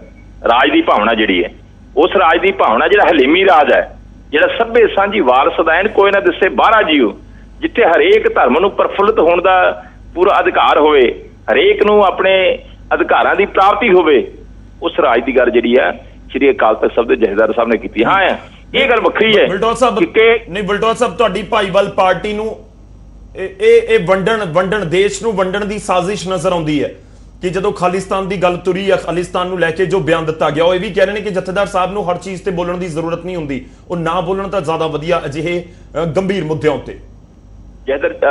ਗੌਰਵ ਜੀ, ਪਹਿਲੀ ਤਾਂ ਗੱਲ ਹੈ ਕਿ ਅਸੀਂ ਜਥੇਦਾਰ ਸਾਹਿਬ ਨੂੰ ਅਸੀਂ ਡਿਕਟੇਟ ਕਰਾਂਗੇ? ਜਥੇਦਾਰ ਸਾਹਿਬ ਦਾ ਕੀ ਅਕੀਦਾ ਹੋਣਾ ਚਾਹੀਦਾ, ਕੀ ਸੋਚ ਹੋਣੀ ਚਾਹੀਦੀ ਹੈ, ਜਥੇਦਾਰ ਦਾ ਕੀ ਫਰਜ਼ ਬਣਦਾ ਹੈ, ਉਹਦੇ ਬਾਰੇ ਡਿਕਟੇਟ ਕੋਈ ਰਾਜਨੀਤਿਕ ਪਾਰਟੀ ਕਰੂਗੀ, ਮੇਰੇ ਵਰਗੇ ਕਰਨਗੇ ਜਾਂ ਕੋਈ ਹੋਰ ਕਰਨਗੇ। ਔਰ ਦੂਸਰੀ ਗੱਲ ਜਿਹੜੀ ਮੈਂ ਇਸ ਗੱਲ ਦੇ ਹੱਕ 'ਚ ਹੈ ਕਿ ਜਿਹੜੀ ਕੋਈ ਵੀ ਅੱਜ ਦੇ ਜ਼ਮਾਨੇ 'ਚ ਜਿਹੜੀ ਹਥਿਆਰਬੰਦ ਸੰਘਰਸ਼ ਹੈ ਜਾਂ ਜਿਹੜਾ ਖੂਨ ਵਹਾਉਣਾ ਜਾਂ ਖੂਨ ਵਗਣਾ ਜਿਹੜਾ ਆ, ਇਹ ਕਦਾਚਿਤ ਮੁਨਾਸਿਬ ਨਹੀਂ। ਲੋਕਤੰਤਰਕ ਤਰੀਕੇ ਦੇ ਨਾਲ, ਲੋਕਤੰਤਰਕ ਪ੍ਰਕਿਰਿਆ ਦੇ ਨਾਲ ਆਪਣੇ ਹੱਕ ਦੀ ਮੰਗ ਕਰਨਾ ਹਰੇਕ ਦਾ ਅਧਿਕਾਰ ਬਣਦਾ ਹੈ। ਤੇ ਜਥੇਦਾਰ ਹੋਰਾਂ ਨੇ ਕਿਹਾ ਕਿ ਜੇ ਦਿੰਦੇ ਆ ਤੇ ਜ਼ਰੂਰ ਲਵਾਂਗੇ, ਹੋਰ ਕੀ ਚਾਹੀਦਾ। ਵਲਟੋਰ ਸਾਹਿਬ ਸਾਡੇ ਨਾਲ ਬਣੇ ਰਹੋ। ਸਾਡੇ ਨਾਲ ਕਾਂਗਰਸ ਦੇ ਸੀਨੀਅਰ ਲੀਡਰ ਇਸ ਸਮੇਂ ਜੁੜ ਰਹੇ ਨੇ, ਰਮਨ ਬਾਲਾ ਸੁਬਰਮਨਿਅਮ ਜੀ। ਰਮਨ ਜੀ, ਸਵਾਗਤ ਹੈ। ਸਭ ਤੋਂ ਪਹਿਲਾਂ ਤੁਹਾਡਾ ਰਿਐਕਸ਼ਨ ਚਾਹਾਂਗੇ, ਉਸ ਤੋਂ ਬਾਅਦ ਮੈਂ ਜਿਹੜੇ ਹੋਰ ਇਸ ਸਮੇਂ ਬਿਆਨ ਆ ਰਹੇ ਨੇ ਉਹਨਾਂ ਦਾ ਜ਼ਿਕਰ ਕਰਾਂ। ਜਥੇਦਾਰ ਸਾਹਿਬ ਦਾ ਬਿਆਨ ਸਾਹਮਣੇ ਆਇਆ, ਉਹ ਕਹਿੰਦੇ ਨੇ ਕਿ ਹਰ ਸਿੱਖ ਚਾਹੁੰਦਾ ਹੈ ਖਾਲਿਸਤਾਨ। ਤੁਹਾਡਾ ਫਸਟ ਰਿਐਕਸ਼ਨ? ਪਹਿਲੀ ਗੱਲ ਤਾਂ ਮੈਂ ਬੜੇ ਅਦਬ ਔਰ ਸਤਿਕਾਰ ਨਾਲ ਇਹ ਕਹਿਣਾ ਚਾਹੁੰਦਾ ਮੈਂ ਵੀ ਜਥੇਦਾਰ ਸਾਹਿਬ ਆਪਣੀ ਮਰਿਆਦਾ ਭੁੱਲ ਰਹੇ ਨੇ। ਉਹਨਾਂ ਦਾ ਕੰਮ ਜਿਹੜਾ ਹੈਗਾ ਵਾ, ਉਹ ਇੱਕ ਤਾਂ ਉਹ ਪੇਡ ਜਥੇਦਾਰ ਨੇ, ਉਹ ਤਨਖਾਹ ਲੈ ਕੇ ਕੰਮ ਕਰਦੇ ਨੇ ਔਰ ਇਹਨਾਂ ਦੀਆਂ ਸਟ੍ਰਿੰਗਸ ਜਿਹੜੇ ਬੰਦਿਆਂ ਨਾਲ ਅਟੈਚਡ ਨੇ ਉਹ ਸਾਨੂੰ। ਮੈਨੂੰ ਲੱਗਦਾ ਹੈ ਵੀ ਅਕਾਲੀ ਦਲ ਇਹਨਾਂ ਦੇ ਥਰੂ ਜਿਹੜੇ ਹੈ ਉਲਟੇ ਸਿੱਧੇ ਬਿਆਨ ਲਗਾਤਾਰ ਦਵਾ ਰਹੇ ਨੇ ਔਰ ਇਹਨਾਂ ਦੇ ਮਨਸੂਬੇ ਨੇ ਕਿ ਵੀ ਪੰਜਾਬ ਦੇ ਵਿੱਚ ਅਮਨ ਔਰ ਸ਼ਾਂਤੀ ਨੂੰ ਜਿਹੜਾ ਵਾ ਉਹਨੂੰ ਢਾਹ ਲਾਈ ਜਾਵੇ। ਮੇਰਾ ਇਹ ਵੀ ਮੰਨਣਾ ਹੈਗਾ ਵਾ ਕਿ ਇਹ ਜਿਹੜਾ ਆਈਡੀਆ ਆਫ ਖਾਲਿਸਤਾਨ ਜਿਹੜਾ ਹੈਗਾ ਵਾ ਇੱਕ ਫੇਲਡ ਆਈਡੀਆ ਹੈਗਾ ਵਾ ਔਰ ਇਹ ਬੇਸਿਕਲੀ ਜਿਹੜੇ ਨਫੇਰੀਅਸ ਐਲੀਮੈਂਟਸ ਹੈ ਹਿੰਦੁਸਤਾਨ ਤੋਂ ਬਾਹਰ, ਇਹ ਉਹਨਾਂ ਦੇ ਹੱਥ 'ਚ ਖੇਡਣ ਲੱਗ ਪਈ ਹੈ। ਅਕਾਲੀ ਦਲ ਆਪਣੀ ਖੁਸ਼ੀ ਹੋਈ ਗਰਾਊਂਡ ਇਹੋ ਜਿਹੇ ਜਿਹੜੇ ਆ ਗੈਰ ਜ਼ਿੰਮੇਦਾਰਾਨਾ ਬਿਆਨਾਂ ਦੇ ਨਾਲ ਔਰ ਲੋਕਾਂ ਨੂੰ ਇਹਨਾਂ ਨੂੰ ਪਤਾ ਲੱਗ ਗਿਆ ਵਾ ਕਿ ਵੀ ਇਹ ਸਾਰੀ ਸ਼ਰਾਰਤ ਦਾ ਪਾਰਟ ਹੈਗਾ ਵਾ। ਤੇ ਜਦ ਤੱਕ ਕਾਂਗਰਸ ਹੈਗੀ ਹੈ ਔਰ ਸਾਡੇ ਲੀਡਰਸ਼ਿਪ ਹੈਗੀ ਹੈ, ਕੈਪਟਨ ਅਮਰਿੰਦਰ ਸਿੰਘ ਨੇ ਇਹੋ ਜਿਹੇ ਨਫੇਰੀਅਸ ਡਿਜ਼ਾਈਨ ਦੀ ਨਾ ਕੋਈ ਇੱਥੇ ਸਥਾਨ ਹੈ ਔਰ ਨਾ ਹੀ ਇਹਦੀ ਕੋਈ ਵੈਲਿਊ। ਔਰ ਜਿੱਥੋਂ ਤੱਕ ਇਹ ਕਹਿੰਦੇ ਪਏ ਵੀ ਸਾਰੇ ਸਿੱਖਾਂ ਨੂੰ ਆਪਣੇ ਆਪ ਦੇ ਵਿੱਚ ਇਨਕਲੂਡ ਕਰ ਰਹੇ ਨੇ, ਇਹ ਬੜੀ ਮੰਦਭਾਗੀ ਗੱਲ ਹੈ ਕਿਉਂਕਿ ਕਈ ਸਿੱਖ ਜਥੇਬੰਦੀਆਂ, ਕਈ ਸਿਆਣੇ ਸਿੱਖ ਜਿਹੜੇ ਆ ਉਹ ਇਸ ਚੀਜ਼ ਨੂੰ ਆਲਰੇਡੀ ਕੰਡੈਮ ਕਰ ਚੁੱਕੇ ਆ ਔਰ ਉਹ ਇਸ ਮੂਵਮੈਂਟ ਤੋਂ ਸਫਰ ਕਰਨ ਤੋਂ ਬਾਅਦ ਉਹਨਾਂ ਦਾ ਇਹ ਵੀ ਰਿਐਕਸ਼ਨ ਹੈ ਕਿ ਵੀ ਇਹ ਜਿਹੜੀ ਚੀਜ਼ ਹੈ ਇਹ ਬਿਲਕੁਲ ਫਿਜ਼ੀਬਲ ਨਹੀਂ ਗੀ। ਤੇ ਮੇਰੇ ਹਿਸਾਬ ਨਾਲ ਇਹ ਜਿਹੜੀ ਚੀਜ਼ ਜਥੇਦਾਰ ਨੇ ਕਿਹਾ ਵਾ ਇਹਦੇ ਤੇ ਜੋ ਵੀ ਜੈਨੂਅਨ ਕਾਰਵਾਈ ਹੋ ਸਕਦੀ ਹੈ ਸਰਕਾਰ ਵੱਲੋਂ ਉਹ ਕੀਤੀ ਜਾਣੀ ਚਾਹੀਦੀ। ਠੀਕ ਹੈ ਬਲਟੋਰ ਸਾਹਿਬ, ਕਾਂਗਰਸ ਕਹਿ ਰਹੀ ਹੈ ਕਿ ਅਕਾਲੀ ਦਲ ਇਸ ਦੇ ਪਿੱਛੇ ਕਿਤੇ ਨਾ ਕਿਤੇ ਹੈ ਔਰ ਉਹੀ ਸਾਜ਼ਿਸ਼ ਦਾ ਜ਼ਿਕਰ ਹੋ ਰਿਹਾ ਕਿ ਗੈਰ ਜ਼ਿੰਮੇਦਾਰਾਨਾ ਬਿਆਨ ਦਿੱਤੇ ਜਾ ਰਹੇ ਨੇ। ਖਾਲਿਸਤਾਨ ਦਾ ਮੁੱਦਾ ਇੱਕ ਵਾਰ ਫਿਰ ਤੋਂ ਜੋ ਰਿਹਾ, ਇੱਕ ਵਾਰ ਫਿਰ ਤੋਂ ਇਸ ਦੇ ਉੱਤੇ ਚਰਚਾ ਹੋ ਰਹੀ ਹੈ ਜਾਂ ਕਹੀਏ ਕਿ ਬਿਆਨ ਦਿੱਤਾ ਗਿਆ ਤੇ ਵਿਵਾਦ ਵੀ ਕਿਤੇ ਨਾ ਕਿਤੇ ਖੜਾ ਹੋ ਰਿਹਾ। ਗੌਰਵ, ਤੁਸੀਂ ਮੈਨੂੰ ਰਿਐਕਸ਼ਨ ਪੁੱਛਿਆ ਤਾਂ ਮੈਂ ਸ਼ੁਰੂ 'ਚ ਕਹਿ ਦਿੱਤਾ ਕਿ ਮੈਂ ਕਿਸੇ ਰਾਜਨੀਤਿਕ ਤੌਰ ਤੇ ਜਾਂ ਕਿਸੇ ਪਾਰਟੀ ਦੇ ਤੌਰ ਤੇ ਆਪਦਾ ਰਿਐਕਸ਼ਨ ਨਹੀਂ ਦੇ ਰਿਹਾ, ਮੈਂ ਕਿਸੇ ਦੇ ਤੌਰ ਤੇ ਦੇ ਰਿਹਾ ਔਰ ਮੇਰਾ ਵੀ ਜਥੇਦਾਰ ਸ਼੍ਰੀ ਅਕਾਲ ਤਖਤ ਸਾਹਿਬ ਗਿਆਨੀ ਹਰਪ੍ਰੀਤ ਸਿੰਘ ਨੇ ਔਰ ਜਥੇਦਾਰ ਨੂੰ ਨਾ ਡਿਕਟੇਟ ਕਰ ਸਕਦਾ ਆ ਤੇ ਨਾ ਕੋਈ ਆਈਡੀਓਲੋਜੀ ਥੋਪ ਸਕਦਾ ਆ। ਸ਼੍ਰੀ ਅਕਾਲ ਤਖਤ ਸਾਹਿਬ ਭਾਵੇਂ ਭਾਰਤ ਦੇ ਅੰਦਰ ਹੈ ਪਰ ਸ਼੍ਰੀ ਅਕਾਲ ਤਖਤ ਸਾਹਿਬ ਸਰਵਉੱਚ ਹੈ, ਸੁਤੰਤਰ ਹੈ ਔਰ ਉਹਦਾ ਜਥੇਦਾਰ ਵੀ ਸੁਤੰਤਰ ਹੈ ਜੀ। ਉਹ ਕਿਸੇ ਦੇ ਮਤਾਇਤ ਨਹੀਂ, ਉਹਨੂੰ ਕੋਈ ਗਾਈਡ ਨਹੀਂ ਕਰ ਸਕਦਾ। ਇਸ ਕਰਕੇ ਜਥੇਦਾਰ ਸਾਹਿਬ ਦੇ ਬਿਆਨ ਦੇ ਉੱਤੇ ਕਿੰਤੂ ਪਰੰਤੂ ਕਰਨਾ ਇਹਨਾਂ ਕਿਹੜਾ ਪਰੋਸ ਕੇ ਦੇ ਦਿੱਤਾ ਹੈ। ਇਹ ਤਾਂ ਬੜੇ ਚਿਰ ਦੀ ਮੰਗ ਹੈ। ਜਦੋਂ 1947 ਦੀ ਦੇਸ਼ ਦੀ ਆਜ਼ਾਦੀ ਤੋਂ ਬਾਅਦ ਸਿੱਖਾਂ ਨੇ ਆਪਦੀ ਕਿਸਮਤ ਇੱਧਰ ਜੋੜ ਦਿੱਤੀ, ਜਦੋਂ ਪਤਾ ਲੱਗਾ ਕਿ ਸਾਡਾ ਧੋਖਾ ਹੋ ਗਿਆ ਹੈ, ਉਸੇ ਸਮੇਂ ਤੋਂ ਗੱਲ ਸ਼ੁਰੂ ਹੋ ਗਈ ਸੀਗੀ ਇਹ ਤਾਂ ਗੱਲ ਚੱਲੀ ਆਉਂਦੀ ਹੈ। ਇਹਦੇ ਵਿੱਚ ਉਹ ਵੀ ਮੋੜ ਆਇਆ ਕਿ ਜਦੋਂ ਵਲਟੋਆ ਸਾਹਿਬ ਤੁਸੀਂ ਕਹਿ ਰਹੇ ਹੋ ਕਿ ਮੈਂ ਪੋਲੀਟੀਕਲੀ ਨਹੀਂ ਬਿਆਨ ਦੇ ਰਿਹਾ, ਪਰ ਤੁਸੀਂ ਅਕਾਲੀ ਦਲ ਨੂੰ ਰਿਪਰੈਜ਼ੈਂਟ ਤਾਂ ਕਰਦੇ ਹੋ, ਬਹੁਤ ਸੀਨੀਅਰ ਲੀਡਰ ਉਹਨਾਂ ਦੇ, ਕਿਉਂਕਿ ਕਾਂਗਰਸ ਦੇ ਬੁਲਾਰੇ ਕਹਿ ਰਹੇ ਨੇ ਕਿ ਅਕਾਲੀ ਦਲ ਇਸ ਪੂਰੇ ਮਾਮਲੇ ਦੇ ਪਿੱਛੇ ਹੈ, ਇਹ ਜਾਣ ਬੁੱਝ ਕੇ ਅਜਿਹੇ ਬਿਆਨ ਦਵਾਏ ਜਾਂਦੇ ਨੇ ਤੇ ਇਲਜ਼ਾਮ ਤਾਂ ਬਹੁਤ ਸਾਫ਼ ਤੌਰ ਤੇ ਗੰਭੀਰ ਨਜ਼ਰ ਆਉਂਦੇ ਨੇ। ਮੈਂ ਤਾਂ ਪਹਿਲਾਂ ਕਹਿ ਦਿੱਤਾ ਕਿ ਜਥੇਦਾਰ ਸ਼੍ਰੀ ਅਕਾਲ ਤਖਤ ਸਾਹਿਬ ਸਰਵਉੱਚ ਹੈ ਔਰ ਜਥੇਦਾਰ ਸ਼੍ਰੀ ਅਕਾਲ ਤਖਤ ਸਾਹਿਬ ਸੁਤੰਤਰ ਨੇ। ਉਹਨਾਂ ਦੀ ਸੋਚ ਇੱਕ ਆਈਡੀਓਲੋਜੀ ਦੇ ਤਹਿਤ ਚੱਲਦੀ ਹੈ, ਇੱਕ ਉਹਨਾਂ ਦੇ ਫਰਜ਼ ਬਣਦੇ ਨੇ। ਜਥੇਦਾਰ ਹੈ ਕੌਮ ਦੇ, ਉਹ ਉਹਨਾਂ ਦੇ ਵੱਲ ਸਾਰੀ ਕੌਮ ਝਾਕਦੀ ਹੈ। ਉਹਨਾਂ ਦੇ ਸ਼ਬਦਾਂ ਦੇ ਵਿੱਚੋਂ ਜਿਹੜਾ ਆ ਉਹ ਜਿਹੜੀ ਆ ਸਿੱਖੀ ਦਰਦ ਜਿਹੜਾ ਉਹ ਨਿਕਲਣਾ ਚਾਹੀਦਾ, ਸਿੱਖੀ ਸੋਚ ਨਿਕਲਣੀ ਚਾਹੀਦੀ ਹੈ। ਇਸ ਕਰਕੇ ਜਿਹੜਾ ਆ ਉਹਨਾਂ ਜਥੇਦਾਰ ਸਾਹਿਬ ਦਾ ਉਹਨਾਂ ਨੇ ਬਿਆਨ ਦਿੱਤਾ, ਨਾ ਤਾਂ ਕਿਸੇ ਦੇ ਡਿਕਟੇਟ ਕੀਤਾ ਉਹ ਬਿਆਨ ਦਿੰਦੇ ਨੇ ਤੇ ਨਾ ਕੋਈ ਡਿਕਟੇਟ ਕਰ ਹੀ ਸਕਦਾ ਜਥੇਦਾਰ ਸ਼੍ਰੀ ਅਕਾਲ ਤਖਤ ਸਾਹਿਬ ਨੂੰ। ਨਹੀਂ ਚਲੋ ਠੀਕ ਹੈ, ਬਹੁਤ ਹੋਰ ਸਪਸ਼ਟ ਸ਼ਬਦਾਂ 'ਚ ਪੁੱਛਦਾ। ਕਾਂਗਰਸ ਤੋਂ ਵੀ ਮੈਂ ਸਵਾਲ ਕਰਾਂਗਾ, ਇਸ ਸਮੇਂ ਅਜਿਹੇ ਦੌਰ ਦੇ ਵਿੱਚ ਜ਼ਰੂਰਤ ਹੈ ਅਜਿਹੇ ਬਿਆਨਾਂ ਦੀ? ਨਹੀਂ, ਜਦੋਂ ਤੁਸੀਂ ਵਾਰ-ਵਾਰ ਪੁੱਛੋਗੇ, ਪੱਤਰਕਾਰ ਪੁੱਛਣਗੇ, ਗੱਲ ਕਰਨਗੇ, ਸਾਹਮਣੇ ਉਹ ਸ਼ਬਦ ਰੱਖਣਗੇ, ਉਹਦੇ ਤੇ ਪ੍ਰਤੀਕਿਰਿਆ ਤੇ ਆਊਗੀ। ਇੱਕ ਸਿੱਖ ਦੀ ਜਿਹੜੀ ਪ੍ਰਤੀਕਿਰਿਆ ਹੈ, ਇੱਕ ਸਿੱਖਾਂ ਦੇ ਜਥੇਦਾਰ ਦੀ ਜੋ ਪ੍ਰਤੀਕਿਰਿਆ ਉਹ ਸਾਹਮਣੇ ਆਊਗੀ। ਹਾਂਜੀ, ਰਾਜ ਦੀ ਭਾਵਨਾ ਸਿੱਖ ਨੂੰ ਤਾਂ ਸਤਿਗੁਰ ਸੱਚੇ ਪਾਤਸ਼ਾਹ ਨੇ ਰਾਜ ਬਿਨਾਂ ਨਾ ਧਰਮ ਚਲੇ ਹੈ, ਧਰਮ ਬਿਨਾਂ ਸਭ ਦਲੇ ਮਲੇ ਹੈ, ਇਹ ਕੀ ਆਇਆ? ਹਾਂਜੀ, ਇਸ ਕਰਕੇ ਰਾਜ ਕਰੇਗਾ ਖਾਲਸਾ ਦਾ ਸੰਕਲਪ ਦਿੱਤਾ ਆ ਤੇ ਰਾਜ ਜੇ ਜਥੇਦਾਰ ਸ਼੍ਰੀ ਅਕਾਲ ਤਖਤ ਸਾਹਿਬ ਰਾਜ ਦੀ ਗੱਲ ਨਹੀਂ ਕਰੂ, ਸਿੱਖਾਂ ਦੇ ਰਾਜ ਦੀ ਗੱਲ ਨਹੀਂ ਕਰੂਗਾ ਤੇ ਕੋਈ ਆਣ ਕੇ ਹੋਰ ਕਰੂਗਾ। ਇਸ ਕਰਕੇ ਜਿਹੜਾ ਜਥੇਦਾਰ ਸ਼੍ਰੀ ਅਕਾਲ ਤਖਤ ਸਾਹਿਬ ਦੇ ਬਿਆਨ ਦੇ ਉੱਤੇ ਕਿੰਤੂ ਪਰੰਤੂ ਕਰਨਾ, ਇਹ ਨਹੀਂ ਬਣਦਾ। ਰਾਜਨੀਤੀ ਆਪਣੀ ਥਾਂ ਚੱਲੀ ਜਾਂਦੀ ਆ, ਦੇਸ਼ ਆਪਦੀ ਥਾਂ ਚੱਲੀ ਜਾਂਦਾ ਆ, ਨਾ ਦੇਸ਼ ਨੂੰ ਕੋਈ ਖਤਰਾ ਆ, ਨਾ ਕੋਈ ਟੁੱਟਣ ਦਾ ਖਤਰਾ ਆ। ਨਹੀਂ, ਰਮਨ ਜੀ ਨੇ ਤਾਂ ਕਹਿ ਦਿੱਤਾ ਕਿ ਨਹੀਂ, ਵਲਟੋਆ ਸਾਹਿਬ, ਰਮਨ ਜੀ ਨੇ ਕਹਿ ਦਿੱਤਾ ਢੁਕਵੀਂ ਕਾਰਵਾਈ ਵੀ ਹੋਣੀ ਚਾਹੀਦੀ ਹੈ, ਜੇਕਰ ਹੋ ਸਕਦੀ ਹੈ ਕੋਈ ਕਾਰਵਾਈ ਅਜਿਹੇ ਬਿਆਨ ਦੇ ਉੱਤੇ ਤਾਂ ਉਹ ਵੀ ਹੋਣੀ ਚਾਹੀਦੀ ਹੈ। ਗੈਰ ਜ਼ਿੰਮੇਦਾਰਾਨਾ ਬਿਆਨ ਹੈ। ਇਹਨਾਂ ਨੇ ਕਾਰਵਾਈਆਂ ਕਰਕੇ ਦੇਖ ਹੀ ਲਿਆ, ਅੱਗੇ ਕਾਰਵਾਈਆਂ ਕਰਕੇ ਲਾਂਬੂ ਲਾਏ ਸੀ। ਅੱਗੇ ਪੰਜਾਬ ਨੂੰ ਜੇ ਅੱਗ ਦੇ ਹਵਾਲੇ ਕੀਤਾ, ਇਹਨਾਂ ਦੇ ਇਸੇ ਜ਼ਬਰ ਨਹੀਂ ਕੀਤਾ ਨਾ, ਜਦੋਂ ਸਿੱਖਾਂ ਦੀ ਆਵਾਜ਼ ਨੂੰ ਦਬਾਉਣ ਦੀ ਕੋਸ਼ਿਸ਼ ਕੀਤੀ। ਜੇ ਸਿੱਖਾਂ ਦੇ ਜਜ਼ਬਾਤ ਵੀ ਨਹੀਂ ਕੋਈ ਸਿੱਖ ਸਾਂਝ ਕਰ ਸਕਦੇ ਤੇ ਫਿਰ ਇਹਨੂੰ ਲੋਕਤੰਤਰ ਕਹਿੰਦੇ, ਫਿਰ ਇਹਨੂੰ ਆਜ਼ਾਦੀ ਕਹਿੰਦੇ। ਜਦੋਂ ਦੇਸ਼ ਦਾ ਸੁਪਰੀਮ ਕੋਰਟ ਕਹਿੰਦਾ ਹੈ ਕਿ ਹਰ ਇੱਕ ਨੂੰ ਆਪਣੀ ਆਜ਼ਾਦੀ ਮੰਗਣ ਦਾ ਅਧਿਕਾਰ ਹੈ, ਆਪਦੀ ਗੱਲ ਕਰਨ ਦਾ ਅਧਿਕਾਰ ਹੈ, ਉਹ ਲੋਕਤੰਤਰ ਤਰੀਕੇ ਦੇ ਨਾਲ ਅਧਿਕਾਰ ਹੈ, ਉਹ ਜਥੇਦਾਰ ਸ਼੍ਰੀ ਅਕਾਲ ਤਖਤ ਸਾਹਿਬ ਨੇ ਗੱਲ ਕੀਤੀ ਹੈ। ਸਿੱਖਾਂ ਦੀ ਮਨਸ਼ਾ ਦੀ ਗੱਲ ਕੀਤੀ ਹੈ, ਸਿੱਖਾਂ ਦੀ ਭਾਵਨਾ ਦੀ ਗੱਲ ਕੀਤੀ ਹੈ, ਰਾਜ ਕਰੇਗਾ ਖਾਲਸਾ ਦੇ ਸੰਕਲਪ ਦੀ ਗੱਲ ਕੀਤੀ ਹੈ ਔਰ ਰਾਜ ਬਿਨਾਂ ਨੇ ਧਰਮ ਚਲੇ ਹੈ, ਧਰਮ ਬਿਨਾਂ ਸਭ ਦਲੇ ਮਲੇ ਹੈ ਦੀ ਗੱਲ ਕੀਤੀ ਹੈ। ਤੇ ਉਹਦੇ ਚ ਗਨਾਹ ਵਾਲੀ ਕਿਹੜੀ ਗੱਲ ਹੈ?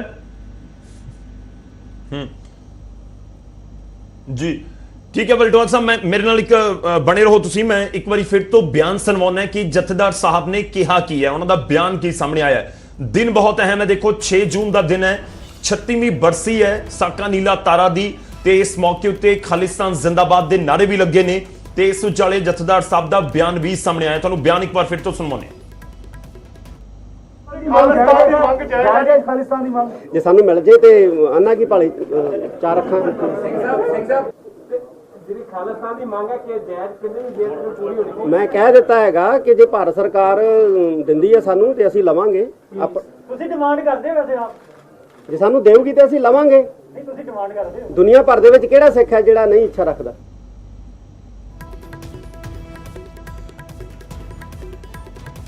ਤਾਂ ਦੁਨੀਆ ਭਰ ਦੇ ਸਿੱਖ ਚਾਹੁੰਦੇ ਨੇ ਖਾਲਿਸਤਾਨ। ਰਮਨ ਜੀ, ਇੱਕ ਹੋਰ ਰਿਐਕਸ਼ਨ ਤੁਹਾਡਾ ਚਾਹਾਂਗਾ, ਕਿਉਂਕਿ ਅਕਾਲੀ ਦਲ ਇਸ ਮੁੱਦੇ ਦੇ ਉੱਤੇ ਕਹਿ ਰਿਹਾ ਕਿ ਇਹ ਤਾਂ ਪਹਿਲਾਂ ਤੋਂ ਹੀ ਮੰਗ ਹੁੰਦੀ ਆ ਰਹੀ ਹੈ, ਕੁਝ ਨਵਾਂ ਨਹੀਂ, ਤੇ ਜੋ ਜਥੇਦਾਰ ਸਾਹਿਬ ਕਹਿ ਰਹੇ ਨੇ ਇਹ ਸਿੱਖਾਂ ਦੀਆਂ ਭਾਵਨਾਵਾਂ ਨੇ।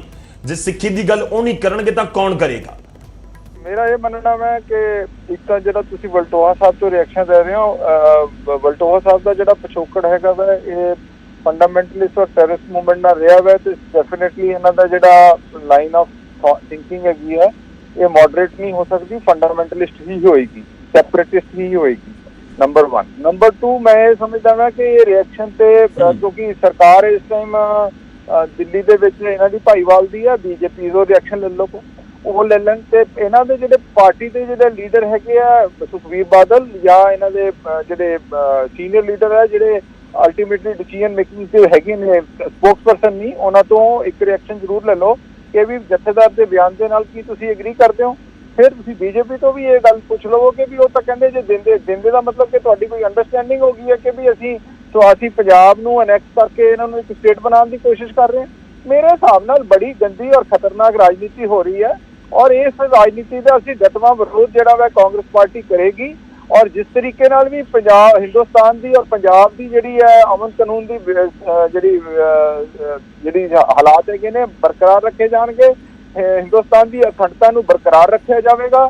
ਅਸੀਂ ਬਿਲਕੁਲ ਵੀ ਇਹਨਾਂ ਦੀਆਂ ਕੋਝੀ ਜਿਹੜੀਆਂ ਹਰਕਤਾਂ ਹੈਗੀਆਂ ਵਾ ਇਹਨਾਂ ਨੂੰ ਬਰਦਾਸ਼ਤ ਨਹੀਂ ਕਰਾਂਗੇ ਔਰ ਇਹਨਾਂ ਨੂੰ ਲੋਕਾਂ ਸਾਹਮਣੇ ਐਕਸਪੋਜ਼ ਕਰਾਂਗੇ ਕਿ ਇਹ ਜਿਹੜੇ ਲੋਕ ਜਿਹੜੇ ਹੁਣ ਤੁਸੀਂ ਕਹਿੰਦੇ ਹੋ ਵੀ ਅਸੀਂ ਸਾਨੂੰ ਤੁਸੀਂ ਸਟੇਟ ਦੇ ਪੋਲੀਟੀਕਲ ਪਲੇਅਰ ਮੰਨੋ, ਇਹਨਾਂ ਨੂੰ ਤਾਂ ਬਿਲਕੁਲ ਰਿਜੈਕਟ ਕਰਕੇ ਘਰੇ ਪਾ ਦੇਣਾ ਚਾਹੀਦਾ। ਇਹਨਾਂ ਨੂੰ ਤਾਂ ਕਿਸੇ ਤਰ੍ਹਾਂ ਦੀ ਵੀ ਜਿਹੜੀ ਪੋਲੀਟੀਕਲ ਜਿਹੜੀ ਇਹਨਾਂ ਦੀ ਐਂਟਰਟੇਨਮੈਂਟ ਜਿਹੜੀ ਹੈ ਉਹ ਪੰਜਾਬ ਲਈ ਖਤਰੇ ਦਾ ਬਾਇਸ ਬਣੇਗੀ।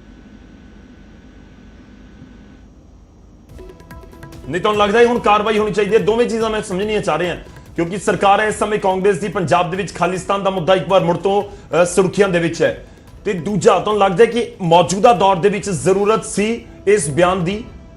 ਖਾਲਿਸਤਾਨ ਵਾਲਾ ਬੇਸ਼ੱਕ ਪੱਤਰਕਾਰਾਂ ਨੇ ਸਵਾਲ ਪੁੱਛ ਲਿਆ ਹੋਵੇ ਖਾਲਿਸਤਾਨ ਦੇ ਮੁੱਦੇ ਉੱਤੇ ਕਿ ਜ਼ਿੰਦਾਬਾਦ ਦੇ ਨਾਰੇ ਲੱਗੇ ਨੇ, ਖਾਲਿਸਤਾਨ ਪੱਖੀ ਨਾਰੇ ਲੱਗੇ ਨੇ, ਤੁਹਾਨੂੰ ਲੱਗਦਾ ਹੈ ਕਿ ਅਜਿਹੇ ਬਿਆਨ ਦੀ ਜ਼ਰੂਰਤ ਸੀ ਮੌਜੂਦਾ ਸਮੇਂ 'ਚ?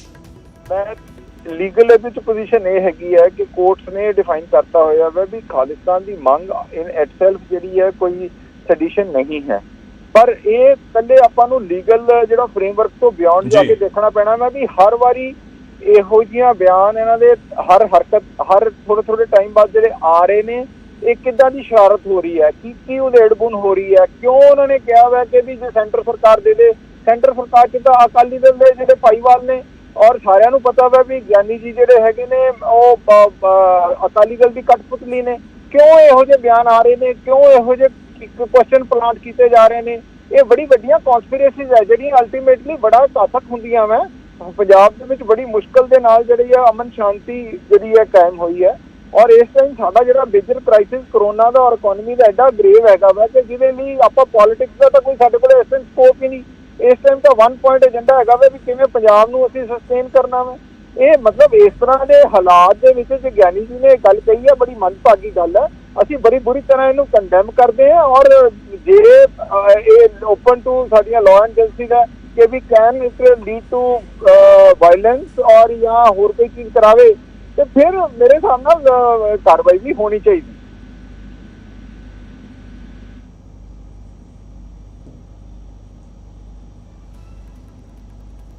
ਜੀ ਤਾਂ ਲਾਜ਼ਮੀ ਤੌਰ ਤੇ ਕਾਂਗਰਸ ਦੇ ਵੱਲੋਂ ਸਵਾਲ ਚੁੱਕੇ ਜਾ ਰਹੇ ਨੇ। ਅਸੀਂ ਬੀਜੇਪੀ ਦਾ ਜ਼ਿਕਰ ਕਰੀਏ ਤਾਂ ਬੀਜੇਪੀ ਦੇ ਆਗੂ ਨੇ ਵੀ ਸਵਾਲ ਚੁੱਕੇ ਸਾਡੇ ਇਸ ਪ੍ਰੋਗਰਾਮ ਦੇ ਵਿੱਚ। ਵਲਟੋਆ ਸਾਹਿਬ ਦਾ ਮੈਂ ਇੱਕ ਵਾਰ ਫਿਰ ਤੋਂ ਰਿਐਕਸ਼ਨ ਜ਼ਰੂਰ ਲੈ ਲਵਾਂ। ਵਲਟੋਆ ਸਾਹਿਬ, ਬਾਰ-ਬਾਰ ਅਕਾਲੀ ਦਲ ਦਾ ਨਾਮ ਕਾਂਗਰਸ ਦੇ ਆਗੂਆਂ ਦੇ ਵੱਲੋਂ ਲਿਆ ਜਾ ਰਿਹਾ ਹੈ। ਲੀਗਲੀ ਵੀ ਉਹਨਾਂ ਨੇ ਜ਼ਰੂਰ ਦੱਸ ਦਿੱਤਾ ਕਿ ਕੋਰਟ ਕਹਿ ਰਿਹਾ ਹੈ ਕਿ ਮੰਗ ਨੂੰ ਤੁਸੀਂ ਗਲਤ ਨਹੀਂ, ਸੈਡੀਸ਼ਨ ਨਹੀਂ ਉਸ ਦੇ ਉੱਤੇ ਲਗਾ ਸਕਦੇ, ਪਰ ਇਹ ਕਿਹਾ ਜਾ ਰਿਹਾ ਹੈ ਕਿ ਮਾਹੌਲ ਵਿਗਾੜਨ ਦੀ ਕੋਸ਼ਿਸ਼ ਹੈ ਇਹ ਇਹਨਾਂ ਬਿਆਨਾਂ ਦੇ ਜ਼ਰੀਏ ਪੰਜਾਬ ਦਾ, ਤੇ ਅਕਾਲੀ ਦਲ ਉਸ ਦੇ ਪਿੱਛੇ ਹੈ, ਇਹ ਕਾਂਗਰਸ ਦੇ ਇਲਜ਼ਾਮ ਹੈਗੇ ਨੇ। ਦੇਖੋ ਗੌਰਵ, ਮੈਂ ਤਾਂ ਪਹਿਲਾਂ ਕਹਿ ਦਿੱਤਾ ਕਿ ਜਦੋਂ ਦੇਸ਼ ਆਜ਼ਾਦ ਹੋਇਆ ਉਸ ਸਮੇਂ ਜਿਹੜੀ ਭਾਰਤ ਦੀ ਲੀਡਰਸ਼ਿਪ ਸੀ, ਚਾਹੇ ਮਹਾਤਮਾ ਗਾਂਧੀ ਸੀ, ਚਾਹੇ ਜਵਾਹਰ ਲਾਲ ਨਹਿਰੂ ਸੀ, ਉਹਨੇ ਸਿੱਖ ਲੀਡਰਸ਼ਿਪ ਦੇ ਨਾਲ ਬੜੇ ਵੱਡੇ ਵਾਅਦੇ ਕੀਤੇ ਸੀ ਤੇ ਉਸ ਸਮੇਂ ਦੀ ਸਿੱਖ ਲੀਡਰਸ਼ਿਪ ਨੇ ਆਪਣੀ ਕਿਸਮਤ ਜਿਹੜੀ ਹੈ ਕੌਮ ਦੀ, ਸਿੱਖ ਕੌਮ ਦੀ ਜਿਹੜੀ ਕਿਸਮਤ ਆ ਉਹ ਭਾਰਤ ਨਾਲ ਜੋੜੀ ਬੜੇ ਮਾਣ ਦੇ ਨਾਲ। ਪਰ ਉਸ ਤੋਂ ਬਾਅਦ ਬੇਇਨਸਾਫੀ ਸ਼ੁਰੂ ਹੋ ਗਈ ਔਰ ਸਿੱਖਾਂ ਨੂੰ ਬੇਗਾਨਗੀ ਦਾ ਅਹਿਸਾਸ ਕਰਾਇਆ ਗਿਆ। ਉਹਦੇ ਵਿੱਚੋਂ ਇਹ ਜਦੋਂ ਦੇਸ਼ ਆਜ਼ਾਦ ਹੋਇਆ ਤੇ ਜਦੋਂ ਧੱਕੇਸ਼ਾਹੀਆਂ ਬੇਇਨਸਾਫੀ ਸ਼ੁਰੂ ਹੋ ਗਈ ਉਸ ਸਮੇਂ ਜਿਹੜੀ ਇਹ ਗੱਲ ਸ਼ੁਰੂ ਹੋ ਗਈ ਸੀਗੀ। ਹਾਂ, ਇਹ 'ਚ ਕੋਈ ਦੁਰਾਵਾ ਨਹੀਂ ਗਿਆ ਕਿ ਜਥੇਦਾਰ ਹੋਰਾਂ ਨੇ ਕਿਹਾ ਕਿ ਜੇ ਸਾਨੂੰ ਸਰਕਾਰ ਦਿੰਦੀ ਤੇ ਹੋਰ ਕੀ ਚਾਹੀਦਾ ਹੈ, ਤੇ ਇਹ ਤੇ ਹਰੇਕ ਸਿੱਖ ਦੀ ਭਾਵਨਾ ਹੈ, ਸਿੱਖੀ ਦਾ ਸੰਕਲਪ ਹੈ। ਮੈਂ ਤਾਂ ਵਾਰ-ਵਾਰ ਕਹਿੰਦਾ ਕਿ ਰਾਜ ਕਰੇਗਾ ਖਾਲਸਾ ਜਿਹੜਾ ਆ ਉਹ ਸੰਕਲਪ ਹੈ ਸਿੱਖ ਦਾ, ਤੇ ਜਥੇਦਾਰ ਜੇ ਉਸ ਸੰਕਲਪ ਦੀ ਗੱਲ ਨਹੀਂ ਕਰੂਗਾ ਰਾਜ ਬਿਨਾਂ ਧਰਮ ਚੱਲੇ। ਦੋਨੋਂ ਚੀਜ਼ਾਂ ਅਲੱਗ ਹੋ ਗਈਆਂ ਕਿ ਸਰਕਾਰ ਦੇ ਰਹੀ ਹੈ, ਸਰਕਾਰ ਤਾਂ ਫਿਰ ਸਟੇਟ ਦਾ ਨਾਮ ਚੇਂਜ ਹੋ ਗਿਆ, ਇਹ ਤਾਂ ਫਿਰ ਇਸ ਤਰ੍ਹਾਂ ਹੋਏਗਾ। ਸਰਕਾਰ ਦੇ ਰਹੀ ਹੈ ਇੱਕ ਅਲੱਗ ਇਸ਼ੂ ਹੋ ਜਾਂਦਾ ਹੈ ਤੇ ਜੇਕਰ ਲੈਣਾ ਹੁੰਦਾ ਉਹ ਅਲੱਗ ਹੋ ਜਾਂਦਾ ਹੈ। ਇਹ ਸਾਲ ਵੀ ਅਜਿਹਾ 2020, ਹਾਲਾਂਕਿ ਕਰੋਨਾ ਦੀ ਵਜ੍ਹਾ ਦੇ ਨਾਲ ਸ਼ਾਇਦ ਜ਼ਿਕਰ ਨਹੀਂ ਹੋਇਆ ਰੈਫਰੈਂਡਮ ਦਾ, ਪਰ ਬਹੁਤ ਚਰਚਾ ਪਿਛਲੇ ਕੁਝ ਸਾਲਾਂ ਤੋਂ ਰੈਫਰੈਂਡਮ 2020 ਦੀ ਸੀ, ਹਾਲਾਂਕਿ ਉਹ ਬਿਲਕੁਲ ਇਸ ਸਮੇਂ ਕੋਈ ਗੱਲ ਵੀ ਨਹੀਂ ਕਰ ਰਿਹਾ ਉਸ ਬਾਰੇ। ਦੇਖੋ, ਲੈਣਾ ਕੋਈ ਯੁੱਧ ਕਰਕੇ ਤਾਂ ਲੈਣਾ ਨਹੀਂ, ਲੋਕਤੰਤਰਿਕ ਤਰੀਕੇ ਦੇ ਨਾਲ ਜਥੇਦਾਰ ਹੋਰਾਂ ਗੱਲ ਕੀਤੀ ਹੈ। ਜੇ ਸਰਕਾਰ ਸਾਨੂੰ ਦਿੰਦੀ ਹੈ ਤੇ ਸਾਨੂੰ ਹੋਰ ਕੀ ਚਾਹੀਦਾ ਹੈ, ਔਰ ਸਿੱਖਾਂ ਦੀ ਮਨਸ਼ਾ ਜਿਹੜੀ ਉਹਦੀ ਉਹਨਾਂ ਗੱਲ ਕੀਤੀ ਹੈ। ਇਸ ਕਰਕੇ ਜਿਹੜਾ ਵਾਰ-ਵਾਰ ਇਹਦੇ ਉੱਤੇ ਕਿੰਤੂ ਪਰੰਤੂ ਕਰਨਾ, ਇਹ ਕੋਈ ਨਵੀਂ ਮੰਗ ਨਹੀਂ, ਕੋਈ ਨਵੀਂ ਗੱਲ ਨਹੀਂ। ਇਸ ਕਰਕੇ ਜਿਹੜਾ ਆ ਇਸ ਗੱਲ ਦੇ ਉੱਤੇ ਜ਼ਿਆਦਾ ਬਹਿਸ ਕਰਨਾ ਜਾਂ ਇਹਦੇ ਉੱਤੇ ਕਿੰਤੂ ਪਰੰਤੂ ਕਰਨਾ, ਜਥੇਦਾਰ ਨੇ ਸ਼੍ਰੀ ਅਕਾਲ ਤਖਤ ਸਾਹਿਬ ਦੇ ਸਿੱਖ ਕੌਮ ਦੇ ਜਥੇਦਾਰ ਨੇ, ਜੇ ਉੱਥੇ ਉਹ ਰਾਜ ਦੇ ਸੰਕਲਪ ਦੀ ਗੱਲ ਨਹੀਂ ਕਰਨਗੇ, ਸਿੱਖ ਕੌਮ ਦੀ ਗੱਲ ਨਹੀਂ ਕਰਨਗੇ, ਸਿੱਖਾਂ ਦੇ ਜਜ਼ਬਾਤਾਂ ਦੀ ਤਰਜਮਾਨੀ ਨਹੀਂ ਕਰਨਗੇ ਤੇ ਕੋਈ ਹੋਰ ਤਾਂ ਕਰੂਗਾ ਨਹੀਂ। ਇਹ ਕਿਹੜਾ ਪਰੋਸ ਕੇ ਰੱਖਿਆ ਹੋਇਆ, ਥਾਲੀ 'ਚ ਪਰੋਸ ਕੇ ਰੱਖਿਆ ਵੀ ਜਾ ਕੇ ਅਸੀਂ ਖਿੱਚ ਕੇ ਲੈ ਆਉਣਾ ਜਾਂ ਤੁਹਾਨੂੰ ਨਹੀਂ ਲੱਗਦਾ ਕਿ ਜੀ ਦੇਖੋ ਵਲਟੋਆ ਸਾਹਿਬ, ਹਰ ਧਰਮ ਦੇ ਜਿਹੜੇ ਲੋਕ ਹੈਗੇ ਨੇ ਉਹ ਜਥੇਦਾਰ ਸਾਹਿਬ ਦਾ ਬਹੁਤ ਸਨਮਾਨ ਕਰਦੇ ਨੇ, ਅਕਾਲ ਤਖਤ ਸਾਹਿਬ ਦਾ ਬਹੁਤ ਸਨਮਾਨ ਕਰਦੇ ਨੇ। ਅਜਿਹੇ ਬਿਆਨਾਂ ਦੇ ਨਾਲ ਜਿਹੜੇ ਹੋਰ ਭਾਈਚਾਰੇ ਦੇ ਲੋਕ ਪੰਜਾਬ ਦੇ ਵਿੱਚ ਰਹਿੰਦੇ ਨੇ ਉਹਨਾਂ ਨੂੰ ਕਿਤੇ ਨਾ ਕਿਤੇ ਇਨਸਿਕਿਉਰਿਟੀ ਫੀਲ ਨਹੀਂ ਹੋਏਗੀ? ਤੁਹਾਨੂੰ ਨਹੀਂ ਲੱਗਦਾ ਕਿ ਅਜਿਹੇ ਬਿਆਨਾਂ ਤੋਂ ਗੁਰੇਜ਼ ਕਰਨਾ ਚਾਹੀਦਾ ਹੈ? ਪੰਜਾਬ ਦੇ ਵਿੱਚ ਕਿਤੇ ਨਾ ਕਿਤੇ ਜਿਹੜਾ ਭਾਈਚਾਰਾ ਬਣਿਆ ਹੋਇਆ ਹੈ ਉਸ ਦੇ ਲਈ ਇਹ ਘਾਤਕ ਹੋ ਸਕਦਾ ਹੈ। ਗੌਰਵ ਜੀ, ਪਹਿਲੀ ਤੇ ਗੱਲ ਹੈ ਕਿ ਕੋਈ ਵੀ ਧਰਮ ਹੈ, ਸਿੱਖੀ ਦੇ ਵਿੱਚ ਹਰੇਕ ਧਰਮ ਦਾ ਸਤਿਕਾਰ ਹੈ ਔਰ ਧੰਨ ਸ਼੍ਰੀ ਗੁਰੂ ਗ੍ਰੰਥ ਸਾਹਿਬ ਸੱਚੇ ਪਾਤਸ਼ਾਹ ਜੀ ਦੇ ਵਿੱਚ ਹਰੇਕ ਧਰਮ ਦੇ ਜਿਹੜੇ ਭਗਤ ਨੇ ਜਿਨ੍ਹਾਂ ਦੀ ਬਾਣੀ ਨੂੰ ਗੁਰਬਾਣੀ ਦਾ ਦਰਜਾ ਦਿੱਤਾ ਗਿਆ ਹੈ, ਗੁਰੂ ਦਾ ਦਰਜਾ ਦਿੱਤਾ ਗਿਆ ਹੈ, ਉਹ ਬਾਣੀ ਦਰਜਾ ਹੈ। ਭਗਤ ਪਰਮਾਨੰਦ ਜੀ ਜਿਹੜੇ ਹਿੰਦੂ ਧਰਮ ਦੇ ਨਾਲ ਸੰਬੰਧਿਤ ਸੀਗੇ, ਜਾਂ ਹੋਰ ਬੜੀ ਵੱਡੀ ਲਿਸਟ ਹੈ ਜਿਹੜੇ ਹਿੰਦੂ ਧਰਮ ਨਾਲ ਸੰਬੰਧਿਤ ਸੀਗੇ, ਜਿਹੜੇ ਮੁਸਲਿਮ ਧਰਮ ਨਾਲ ਸੰਬੰਧਿਤ ਸੀ, ਜਿਹੜੇ ਭਗਤ ਸੀ ਜਿਨ੍ਹਾਂ ਦੀ ਬਾਣੀ ਜਿਹੜੀ ਆ ਗੁਰਬਾਣੀ ਦੇ ਤੌਰ ਤੇ ਦਰਜ ਕੀਤੀ ਗਈ, ਜਿਨ੍ਹਾਂ ਨੂੰ ਗੁਰੂ ਦਾ ਦਰਜਾ ਦਿੱਤਾ ਗਿਆ। ਇਹ ਇੱਕ ਅੱਗੇ ਵੀ ਪਹਿਲਾਂ ਵੀ ਜਿਹੜਾ ਆ ਇਹਨਾਂ ਨੇ ਜਿਹੜੀ ਉਸ ਸਮੇਂ ਦੀ ਸਟੇਟ ਸੀ, ਜਿਹੜੀ ਇੰਦਰਾ ਗਾਂਧੀ ਸੀ, ਉਹਨੇ ਕੇਵਲ ਤੇ ਕੇਵਲ ਸਿੱਖ ਪੱਤਾ 1984 ਦੀਆਂ ਲੋਕ ਸਭਾ ਚੋਣਾਂ ਜਿੱਤਣ ਦੀ ਖਾਤਰ ਜਿਹੜਾ ਖੇਡਿਆ ਸੀਗਾ। ਸਿੱਖ ਕਦੇ ਨਹੀਂ ਚਾਹੁੰਦੇ, ਸਿੱਖ ਸ਼ਾਂਤਮਈ ਨੇ ਔਰ ਸਿੱਖਾਂ ਦੇ ਜਜ਼ਬਾਤ ਨੇ ਉਹਦੀ ਉਹਨਾਂ ਜਥੇਦਾਰ ਨਾਲ ਗੱਲ ਕੀਤੀ ਕਿ ਕਿਸੇ ਧਰਮ ਦੇ ਵਿਰੁੱਧ ਨਹੀਂ, ਸਿੱਖੀ ਹਰੇਕ ਧਰਮ ਦਾ ਸਤਿਕਾਰ ਕਰਨ ਵਾਲੀ ਹੈ ਔਰ ਸਤਿਕਾਰ ਕਰਨਾ ਵੀ ਚਾਹੀਦਾ, ਹਰੇਕ ਸਿੱਖ ਨੂੰ ਕਰਨਾ ਚਾਹੀਦਾ ਹੈ। ਔਰ ਜਿਹੜੇ ਵੱਖ-ਵੱਖ ਧਰਮ ਨੇ ਉਹ ਵੀ ਜਿਹੜੇ ਆ ਜਥੇਦਾਰ ਸ਼੍ਰੀ ਅਕਾਲ ਤਖਤ ਸਾਹਿਬ ਦਾ ਸਤਿਕਾਰ ਕਰਦੇ ਨੇ, ਤੇ ਇਸ ਕਰਕੇ ਜਥੇਦਾਰ ਸ਼੍ਰੀ ਅਕਾਲ ਤਖਤ ਸਾਹਿਬ ਦੇ ਇਸ ਬਿਆਨ ਨੂੰ ਇਵੇਂ ਹੋਰ ਤਰੀਕੇ ਨਾਲ ਲਈ ਜਾਣਾ, ਪਤਾ ਨਹੀਂ ਦੇਸ਼ ਨੂੰ ਤੋੜਨਾ ਚਾਹੁੰਦੇ ਹੈ, ਨਾ ਉਹਨਾਂ ਕੋਈ ਤੋੜਨ ਵਾਲੀ ਗੱਲ ਕੀਤੀ ਹੈ। ਉਹਨਾਂ ਤੇ ਕਿਹਾ ਜੇ ਸਾਨੂੰ ਦਿੰਦੇ ਆ ਤੇ ਸਾਨੂੰ ਹੋਰ ਕੀ ਚਾਹੀਦਾ ਹੈ। ਇਸ ਕਰਕੇ ਜੀ ਕੋਈ ਉੱਥੇ ਥਾਲੀ 'ਚ ਪਰੋਸ ਕੇ ਰੱਖਿਆ ਜਿਹੜਾ ਖਿੱਚ ਕੇ ਲੈ ਆਉਣਾ। ਨਹੀਂ, ਪਰ ਵਲਟੋਆ ਸਾਹਿਬ, ਜੋ ਮੇਰਾ ਸਵਾਲ ਸੀ ਨਾ ਮੈਂ ਹੋਰ ਸਪਸ਼ਟ ਕਰ ਦੇਣਾ, ਕਿਉਂਕਿ ਇਨਸਿਕਿਉਰਿਟੀ ਕਿਤੇ ਨਾ ਕਿਤੇ ਫਿਰ ਹੁੰਦੇ ਸੁਰੱਖਿਅਤ ਤੁਹਾਨੂੰ ਨਹੀਂ ਲੱਗਦਾ ਕਿ ਜਿਹੜੇ ਪੰਜਾਬ ਦੇ ਘੱਟ ਗਿਣਤੀ ਹੈ ਉਹ ਮਹਿਸੂਸ ਕਰਦੇ ਹੋਣਗੇ ਅਜਿਹੇ ਬਿਆਨ ਨਾਲ? ਜਦੋਂ ਖਾਲਿਸਤਾਨ ਦੀ ਗੱਲ ਤੁਰਦੀ ਹੈ ਤਾਂ ਜੇ ਮੈਂ ਸਿੱਧਾ ਡਾਇਰੈਕਟਲੀ ਕਰਾਂ, ਹਿੰਦੂ ਭਾਈਚਾਰਾ 37-38% ਹੈਗਾ ਪੰਜਾਬ ਦੇ ਵਿੱਚ, ਉਹਨਾਂ ਦੇ ਮਨਾਂ ਦੇ ਵਿੱਚ ਵੀ ਬਹੁਤ ਸਾਰੇ ਕਿੰਤੂ ਪਰੰਤੂ ਸਵਾਲ ਉੱਠਦੇ ਹੋਣਗੇ ਕਿ ਕੀ ਜ਼ਰੂਰਤ ਅੱਜ ਦੇ ਸਮੇਂ 'ਚ, ਅਸੀਂ ਤਾਂ ਬਹੁਤ ਹੱਸ ਖੇਡ ਕੇ ਰਹਿ ਰਹੇ ਹਾਂ ਆਪਸ ਦੇ ਵਿੱਚ, ਜ਼ਰੂਰਤ ਹੀ ਨਹੀਂ ਇਸ ਚੀਜ਼ ਦੀ, ਕਿਉਂ ਤੁਸੀਂ ਜ਼ਿਕਰ ਕਰ ਰਹੇ ਹੋ, ਕਿਉਂ ਤੁਸੀਂ ਗੱਲ ਕਰਦੇ ਹੋ? ਗੌਰਵ ਜੀ, ਇਹ ਦੱਸਿਆ ਜੀ 1947 ਤੋਂ ਪਹਿਲਾਂ ਪੰਜਾਬ ਦੇ ਕੀ ਹਾਲਾਤ ਸੀ। ਸਭ ਤੋਂ ਦੇਸ਼ ਦੇ ਅੰਦਰ, ਜੇ ਪੂਰੇ ਹਿੰਦੁਸਤਾਨ ਦੇ ਅੰਦਰ ਜਦੋਂ ਪਾਕਿਸਤਾਨ ਨਹੀਂ ਸੀ ਬਣਿਆ, ਸਭ ਤੋਂ ਖੁਸ਼ਹਾਲ ਇਲਾਕਾ ਸੀਗਾ।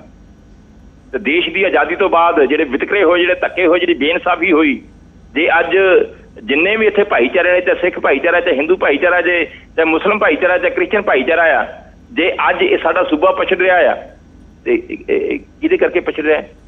ਜੇ ਮਤਲਬ ਜੇ ਕੋਈ ਚੰਗੀ ਸੋਚ ਇੱਥੇ ਮਿਲਦੀ ਹੈ ਤੇ ਦੇਣੀ ਚਾਹੀਦੀ ਹੈ, ਮੌਜੂਦਾ ਸਰਕਾਰ ਹੀ ਦੇ, ਪਰ ਬੇਇਨਸਾਫੀ ਤੇ ਨਾ ਕਰੇ। ਇਸ ਕਰਕੇ ਜਿਹੜਾ ਕਿਸੇ ਵੀ ਫਿਰਕੇ ਦੇ ਵਿੱਚ ਕਿਸੇ ਤਰ੍ਹਾਂ ਦੀ ਕੋਈ ਭਾਵਨਾ ਨਾ ਪੈਦਾ ਹੋਣੀ ਚਾਹੀਦੀ ਹੈ। ਔਰ ਦੂਸਰਾ ਸਭ ਤੋਂ ਵੱਡੀ ਗੱਲ ਹੈ ਕਿ ਹਰੇਕ ਧਰਮ ਦਾ, ਹਰੇਕ ਫਿਰਕੇ ਦਾ ਸਤਿਕਾਰ ਹੈ ਔਰ ਉਹਦੇ ਵਿੱਚ ਜਿਸ ਤਰ੍ਹਾਂ ਮਹਾਰਾਜਾ ਰਣਜੀਤ ਸਿੰਘ ਦਾ ਰਾਜ ਸੀਗਾ, ਉਹਦੇ ਵਿੱਚ ਹਿੰਦੂ ਵੀ ਵਜ਼ੀਰ ਸਨ, ਉਹਦੇ ਵਿੱਚ ਮੁਸਲਿਮ ਵੀ ਵਜ਼ੀਰ ਸਨ। ਸਰਬ ਸਾਂਝਾ ਜਿਹੜਾ ਆ ਸਭੇ ਸਾਂਝੀ ਵਾਲਸਦਾਨ ਵਾਲੀ ਜਿਹੜਾ ਸੰਕਲਪ ਹੈ, ਉਸ ਸੰਕਲਪ ਤੇ ਚੱਲਣ ਵਾਲਾ ਉਸ ਰਾਜ ਭਾਗ ਦੀ ਗੱਲ ਕੀਤੀ ਜਾਂਦੀ ਹੈ।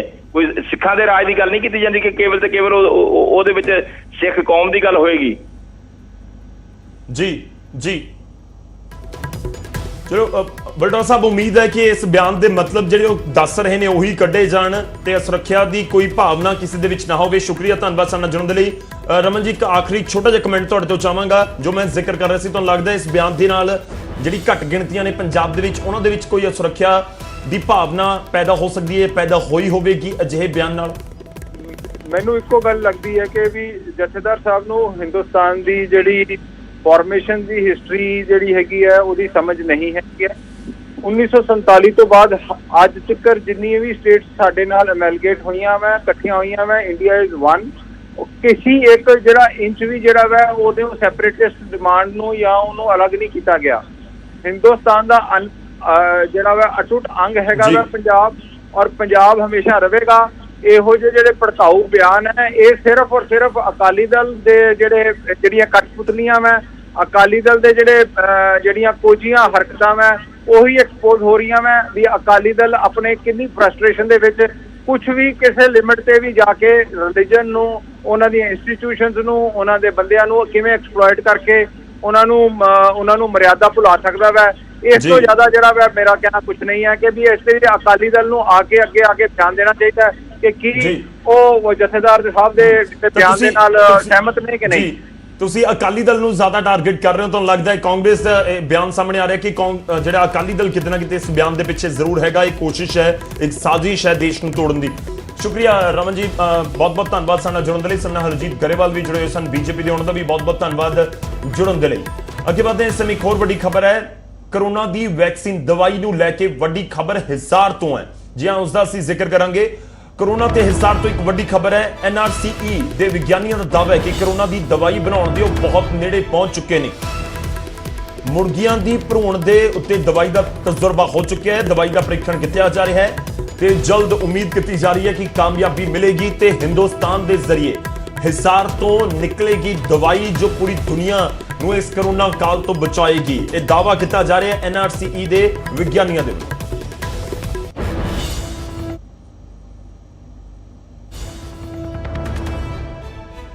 ਫਿਲਹਾਲ ਇਸ ਬੁਲੇਟਿਨ ਦੇ ਵਿੱਚ ਨਹੀਂ, ਇਜਾਜ਼ਤ ਦਿਓ।